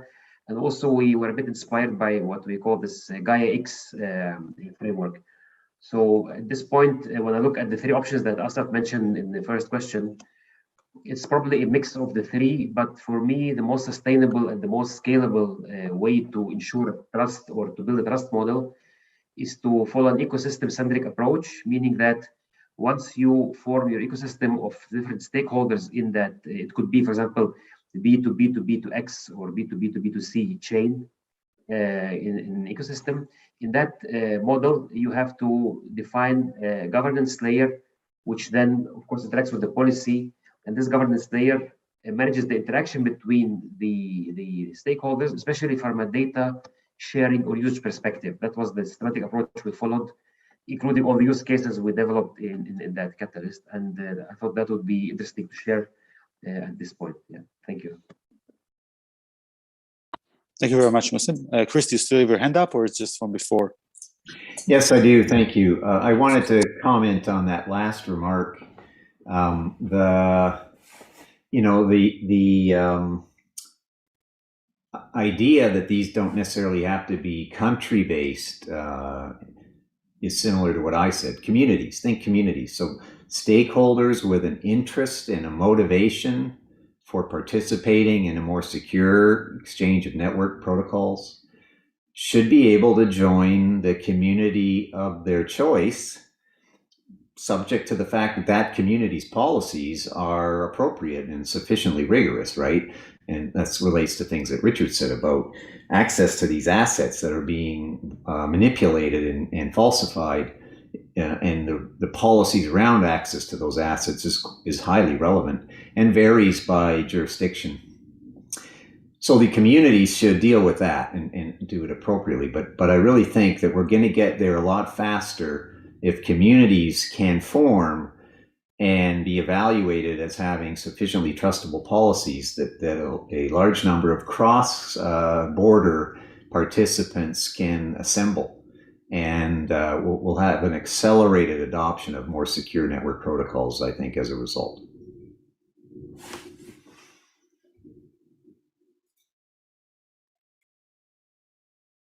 Okay, thank you, Chris. Any other comments? Yeah, Minori? Thank you. First, I want to share our experience to fighting with spoof number in China. About 10 years ago, criminal used spoof telephone number of government, banks, and to call people to and committed fraud. Then operator like China Telecom, China Mobile deployed the authentication method on SS7 because most of these call are mainly accessed through num7 signaling. So we deployed the authentication method, and we developed revised Q.1731, and but then the criminal moved from Chinese mainland to Taiwan, Southeast Asia, Africa, Europe. So the spoof calling number is global problem. It should be globally cooperation, I think. So I think ITU is the exact choice to manage the certificate because ITU is in charge of ASAN number, not only ISDN number for fixed and mobile network, but also single point code and E.212, E.214 number is also assigned by ITU. So if we use the traditional PKI management method, it is up-down mechanism. So we absolutely need a root C. I think this management root C can manage by ITU. And another alternative solution is distributed PKI based on blockchain. All the certificates recorded in the blockchain can be verified and could be trusted. So this I think is derived under spec 17. So this is another alternative solution. Thank you, Arthur.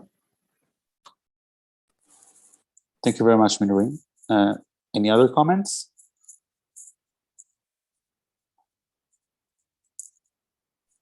Okay, so I see no comments. So yeah. Yeah, just one comment from my side. Not sure about the dimension of, let's say, dynamics around trust models. How this could be taken into consideration. I understood these frameworks that as we mentioned, as discussed by you all guys. I think it's quite in line with, let's say, looking at what whether this top-down or let's say standardization based on certain recommendations to specific communities. But do we also look into the question of, let's say, dynamics around trust models like reputation-based trust? What would be the implication? Just to ask a question on that, because for us, we are looking at autonomics, as I said, looking at how to instrument the network to be intelligent, to apply also the reference to specific trust models within the repositories that we talked about. Then reputation-based trust and dynamics and KPIs around trust across domains. is also something that NGMN has been talking about in terms of, let's say, collecting certain type of KPIs that measure trust between different type of domains and based on reputation, for example, because then you can, for example, choose the peering based on the dynamics and the KPIs regarding the measure of trust between the entities. Yeah, I understand what you're saying, but I think we should, at least for the start, should aim for a simple solution. And I think we should evolve, in my personal opinion. I think the reputation-based trust is a good idea. But in terms of implementation timeline, it's a bit far. And it's my personal opinion that we should implement maybe something simple fast to alleviate a lot of the current fraud, and then evolve it into something more dynamic. And because the current PKI model exists and it's in use and the model is familiar, then maybe we should go with that and evolve into it. Yeah. And do something that is layered and not which provides value to our end customer, to our end user, which is the subscriber. Yeah, Chris, do you have anything? Yes, thanks. I actually agree with both of you. I love the idea of automated determination of reputation and trustability. But I also agree with Asaf that, you have to start somewhere or you'll never get started. And in particular, Shaken rolled out in 2019, realizing there were gaps. We did not even have a revocation policy in case a bad actor did get their hands on participation tokens. And we therefore used short-lived certificates as a mitigating scheme, but we now have officially a revocation process. So we had agreed that there are gaps and we need to get something out there ASAP, and we're going to learn a lot as we do. And in fact, now with 400 providers and growing fast, we are still learning things about digital signatures for calling number information. Now we're up to logos and names and reasons, not just numbers. But we're learning about those things and subtleties and nuances on those things. So this is not a plug for Shaken. This is a plug for getting going and putting a few mitigating controls to minimize the vulnerability of some of the open items and getting to them in due course based on actual learning live in the network. I think I just want to reinforce that that's going to be important. It's just reality. Thank you. Yeah. Yes. Thank you, Chris. Any more comments from anyone? Okay. So, Chris, you have your hand up. Is it just from before, or you have anything else to say? Oh, thank you. So, to try to summarize this discussion, interim discussion, saying that we do need a trust model, and it's probably best it will be something that is a hybrid, combined from the local authority, which knows the local identification and knows the local legislation or who is whom in the local environment. But we also need something on the global level for the international or interoperator verification of the caller ID. So what I take from this is we need to probably build a layered model, which is comprised both for national and international trust chain.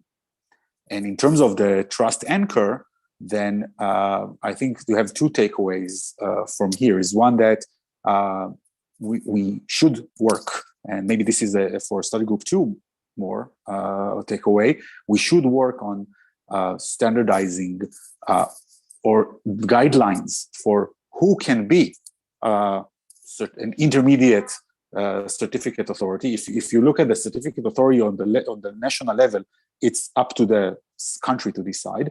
And then you have the intermediate level, which is maybe regional, and then you have the root level. Richard, you have something? Yeah, just since you mentioned study group 2, I just want to remind everybody that it's not just study group 2, it's all of ITU, it's contribution driven. So nothing's going to happen in study group 2, or I presume any other study group, unless we get contributions from the membership saying, this is what we want, here's how to do it, etc. So if anybody wants to see anything progress in study group 2, we're going to need contributions input to study group 2. Thanks. And Philippe, you have your hand up?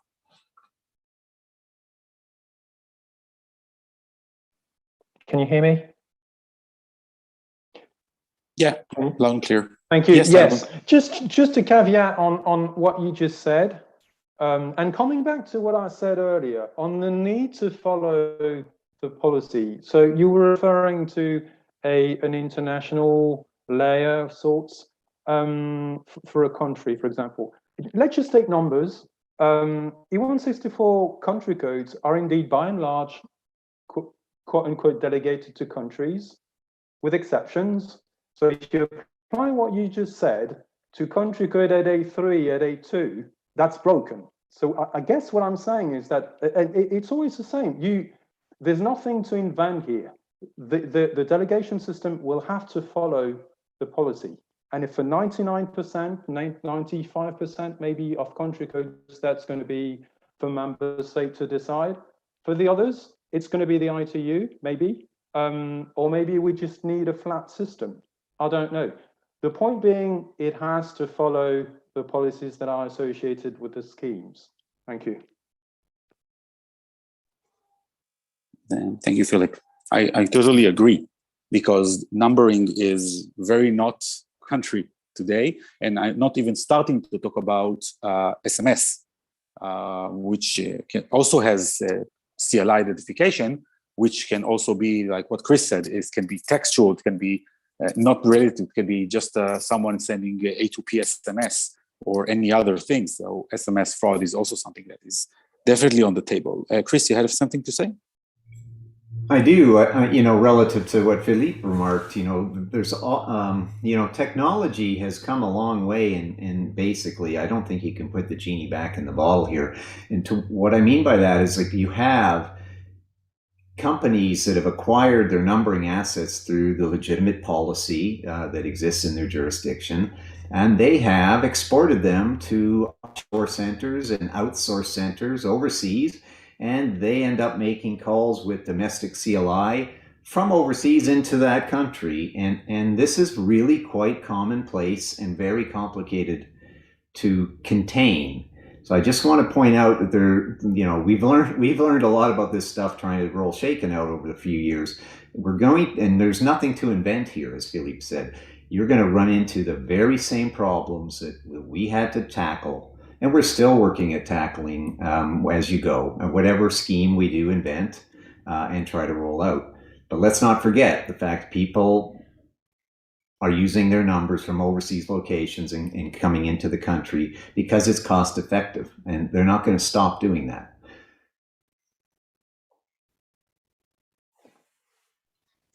Oh, thank you, Chris. You're absolutely correct. I think the geographical issue of numbering is no longer relevant. I think what we talk about is, if we want to establish some sort of certification authorities, it has to be anchored into people actually purchasing numbers, either are getting it from their local landline operators or mobile operators, or their virtual numbers, which today is a lot of countries have regulation before distributing a local virtual number, that to have to show documentation of the requester in order for them to prove that they have an actual affiliation to that number, either by business or by any other kind of residential affiliation. So you're correct that numbering is no longer geographically related, but the licensing issue, where I want to issue a certificate saying, okay, here you are entity A and you want to use number B, or is it going to be either number or alphanumeric string B, which is representative of your CLI or call line identification. So here are the certification guidelines. This is how you get a certificate to prove that you are a legitimate user of this number. And this is what basically is my second point, saying this is not about how we the trust chain is going to structured politically, mainly, I think, depending on countries and trust between countries. But we also have the second part of the discussion saying, how do I issue a certificate to an entity, and how do I basically verify that that entity is who it is claiming to be in order to use a certificate and get that certificate? Yeah, Richard. Yeah, I just wanted to comment on that and make it a little bit more precise. It's true that numbers are not necessarily used just in the country where they were assigned. That is, to be more precise, as Chris said, let's take a concrete example. You might have a 001 number, which is a US number, but the call is actually originated outside of the US and terminated in the US. And that's perfectly legitimate because under certain conditions, that's allowed by the entity that issues the numbers, which is the North American numbering plan, which ultimately depends on the FCC, but it's not directly controlled by the FCC as I understand it. But it's exactly what you said, Asaf. At the end, each geographical country code, the responsible entity, as Philippe said, is the National Numbering Administrator, whoever that is. It might be private industry, a consortium, it might be directly a regulator. And that entity is the only one that would be able to give certificates for assigning those numbers. So that's clear. Then the question is, how do you find out which one of those is? And what if now one of those starts going rogue? Then we have a real problem. So let's take a country that doesn't exist, Ruritania. Suppose Ruritania finds out that there's business to be made by giving phone numbers to spammers, and they're happy to give out certificates. Then what do we do? But we've never had that case before where actually a government deliberately did that. So I don't think we necessarily have to worry about that. We can worry about that when we get there. The problem we have right now is that we don't have mechanisms to give certificates. And so people are just, like I said, mostly making up numbers. They're not even hijacked numbers. They're just non-existent numbers because there's so many non-existent numbers. You just make one up and it goes through the system. And certainly the certification scheme will put an end to that if we manage to extend it to enough, as Chris says, not necessarily countries, but local community spaces. Richard, just to comment on something that you just said regarding certification. So you are correct that. Just 1 second, Chris, you have your hand up? Go ahead. Yeah, I'll go while you deal with your background. It sounds like you're in a contact center, but I bet that's your family. Anyway, I was just going to comment on your remark about the how do you decide who is eligible to receive these certificates, who could participate. So, like our practical experience in Shaken is that we separate the accreditation of certificate authorities, certification authorities, who can issue these certificates to signers, is accredited by the policy administration based on guidelines set up by a governance authority. So we do that as the policy administrator in the United States. But separately, there's an eligibility criteria about who can get those certificates.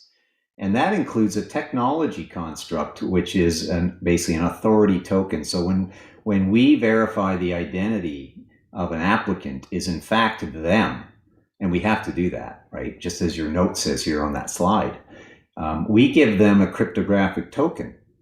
Therefore, no imposter can simply show up to an accredited certification authority and get a signing certificate and participate as whoever they wish to present themselves to be.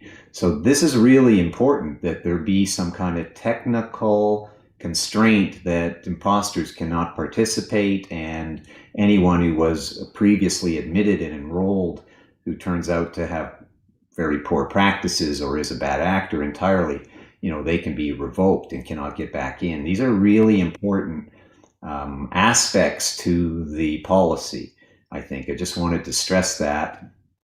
And these are two separate things. And lastly, how does everyone who's a relying party, which in America we have 3,000-ish, telecom providers. So how do they all know who is using proper certificates? We do that by sharing the root which signed the certificate used to sign calls. Right. So we have what we call a trust authority, which is a set of trust anchors, a set of roots of accredited CAs who would only give certificates to entities that have an authority token from the authority, the governance authority via the policy administrator. But I just wanted to make that circle of trust known. Like, these are checks and balances that you can use to make sure that implementation has rigor, in case anyone would be a little less, say, thorough about how they roll something like this out. These aspects are belts and suspenders. Quite important, I think, as we look at this closer. Yeah, you're right, but it also depends on in time zero, everyone's trusted. Saying, if right now I'm rolling this out, I'm heading out these authority certificates, and all of the people who has the authority certificates are already trusted. So how did I verify the authority certificates to begin with? And also, if someone did not approach in time and they come after a few months or maybe a year saying, I need a certificate, and how do I verify that they are who they say they are? Well, I've tried to explain that. So in the United States, we have 400 operators now, growing fast, so over time, and we started with 3 or 4, okay? So it's been incremental. And the idea of being admitted to get a signing certificate by being awarded an authority token to get it, which cannot be falsified, and being vetted as being who you said you were and proving your eligibility before you got that token, all these steps allow incremental adoption. So new operators can come online by meeting those steps, and they are trusted by everyone who's already there. And having some process to revoke participation if anyone proves to be a bad participant is also important, right? So this cannot be a big bang. You cannot do this in a sort of flash cut, or at least I highly recommend against thinking and trying to do that. It should be incremental based on eligibility and technical constructs that constrain that or enforce that eligibility is required in order to participate. And yes, you have to vet that the applicant is who they said they were, and they have to furnish proof that they are eligible based on whatever the rules and policies are of the community or market that relates to. So no big bangs. That's kind of my main message to what you just said there. Is there anywhere to see the certification guidelines for the vetting process? They were published anyway. Can we use it as a use case to learn from it? Absolutely. So I can certainly make that available. It has been used in materials presented to study group 2, as Richard mentioned. So he could certainly share that, or I could throw it in the chat before we're all finished here, if that actually has some lasting relevance. Yeah, thank you. Philippe, you had the comment? Thank you. Yes, it's a bit of a follow-up to what Richard just said earlier. It reminded me of an important thing to bear in mind when we talk about a framework that would be used to assert ownership of resources. It's very easy to get fooled by technology, and technology will not fix the policy. If the policy is broken, this is going to be useless. I guess what I'm saying is that if the numbering or resource administrator is not ready to reclaim resources, to revoke certificates, and we know there are numbering plans that are poorly managed, let's put it this way. This is not going to fix that. So you can't consider that sort of systems without a policy element that would be associated with it to make it efficient and effective. It's not going to be a magic wand. So there's something to think about in terms of policy associated with this. Thank you. Thank you, Philippe. Just a quick word about that. I think we should have, in terms of revocation, or maybe the more positive approach will work better.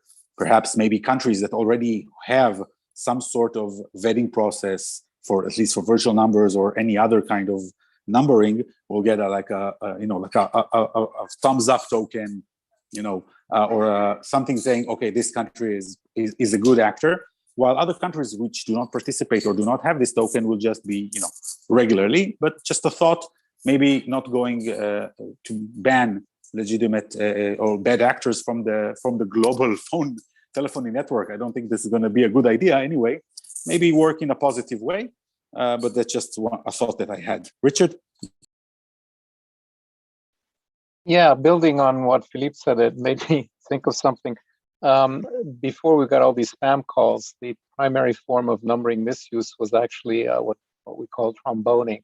So you'd use a Pacific Island number to advertise, for example, pink call services or whatever you want.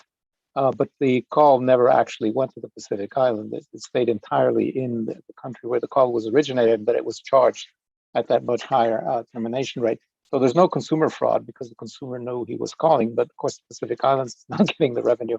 So there were other problems, numbers got blocked, etc. I don't want to go into that history. But the point was that, I won't name the country, but a lot of those calls were originating in a particular country. And when we looked, the regulator correctly said, I can't do anything about it because there's nothing against it. Under my laws and regulations, there's nothing that prevents this from happening. Surprise, but that's the way it was. So Philippe's point is very good. If you don't have a policy that's preventing what you think is bad, then it's going to happen. It's going to happen anyway. So you really have to think that through, and maybe we need a global level, as Chris was saying, global level of acceptable use policies for things that are signed.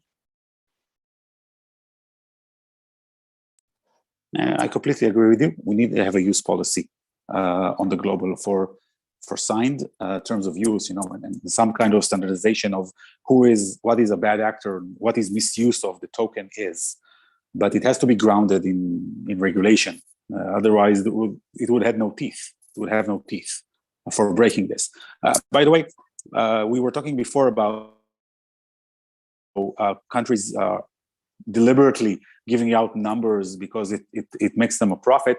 I don't think they're doing it. You're right. There's no country doing it actively today, but countries just look the other way.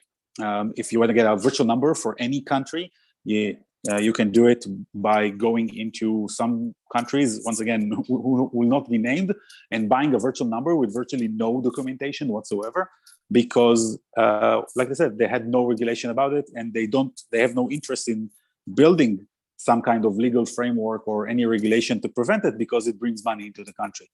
So that's another challenge that we need to face. Any more comments from anyone?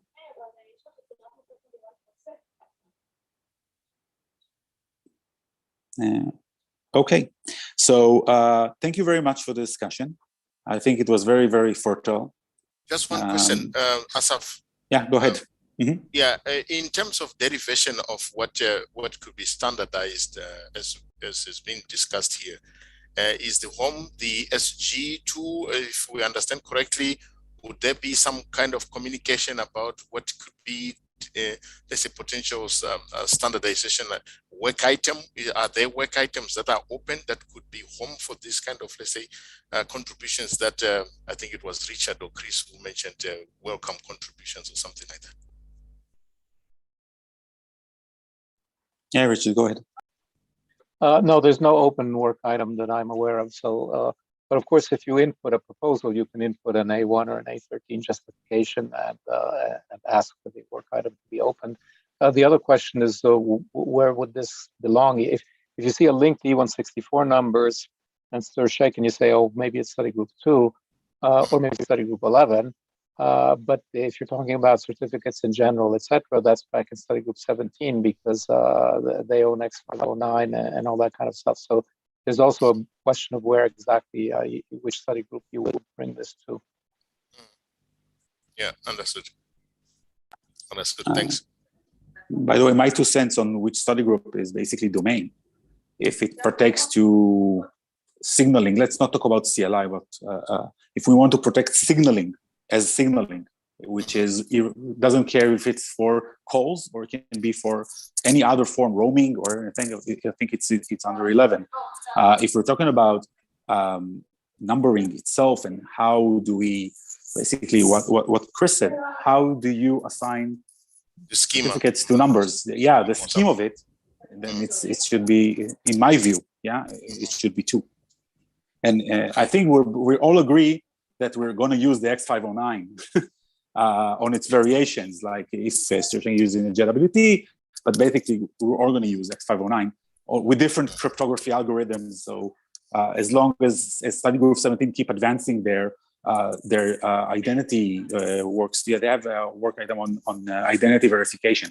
So I think adhering to study group 17's framework for identity verification will provide us with the necessary framework in order to build a good, solid regulation on. But it has to be, work has to be done on all 3 study groups, as I see it. Yeah, exactly. Understood. Thanks. Mm-hmm. Okay. Any other comments before we close this session? Okay. So thank you very much. Let's just see if we have anything. Dennis, can you please see if we have anything on the Q&A? Because I don't see anything on the Q&A right now from the participants. Currently, from all the questions we received in the Q&A were answered already. So the answers is already there. Okay. So there was some comments on the chat. That's what I see from Evgeny, from Richard as a reply to him. So I believe all of them are resolved already. So you may, in principle, you have 4 minutes left. So that's why you need to close the meeting. Thank you very much, Dennis. So we have 4 minutes. So any one of the participants want to ask a question regarding this. So this is the time. If not, then, well, thank you very much, everyone. I think this meeting was very, very productive. I think we have a lot of thinking to do, and a lot of, I think, the takeaways that we can get from the summary in this meeting are good, which means that we have some kind of model we can look at for what the US has done with Steer and Shaken, and we need to see how it interworks on the global level, and to take it to the next level and see on the regional, if it's the European Union or even on the global level, how can these models scale, and how can these models be built in order to do to provide our end consumers, our subscribers, with real value.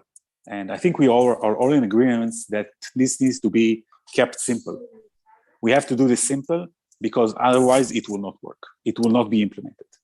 And if it's not simple, then it just won't work. We have to keep it simple. We have to rely on existing models, existing processes, existing operational processes of if it's numbering allocation, if it's a global title or any other kind of verification for new actors, the vetting process that Chris was talking about, how we can start maybe a pilot program and with some of them and go from there.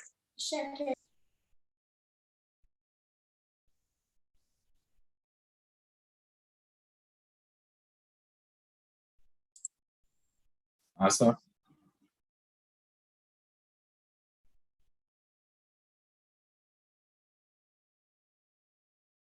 So while Asaf is muted, sorry, I had some domestic issues here.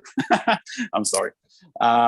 So what I was trying to close the session is saying that I thank everyone for participating. I think we had a good webinar.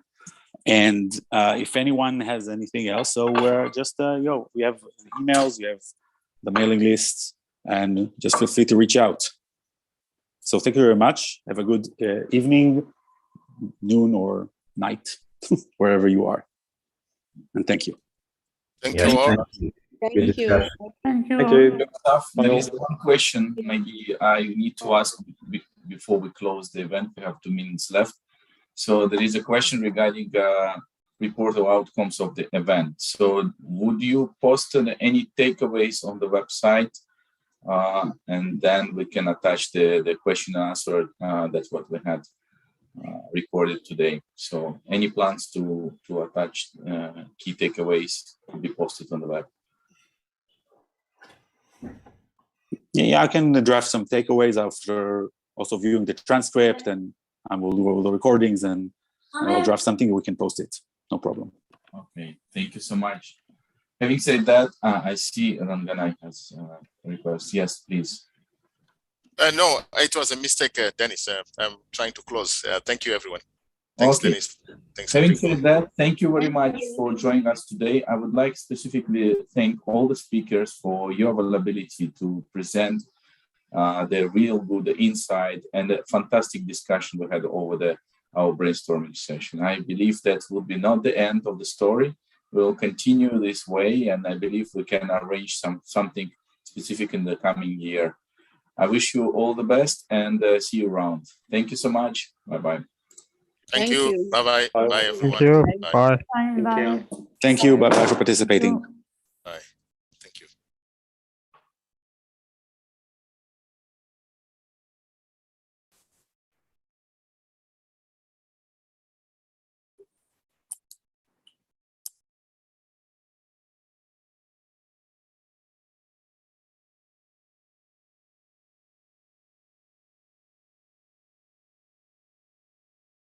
Recording stopped.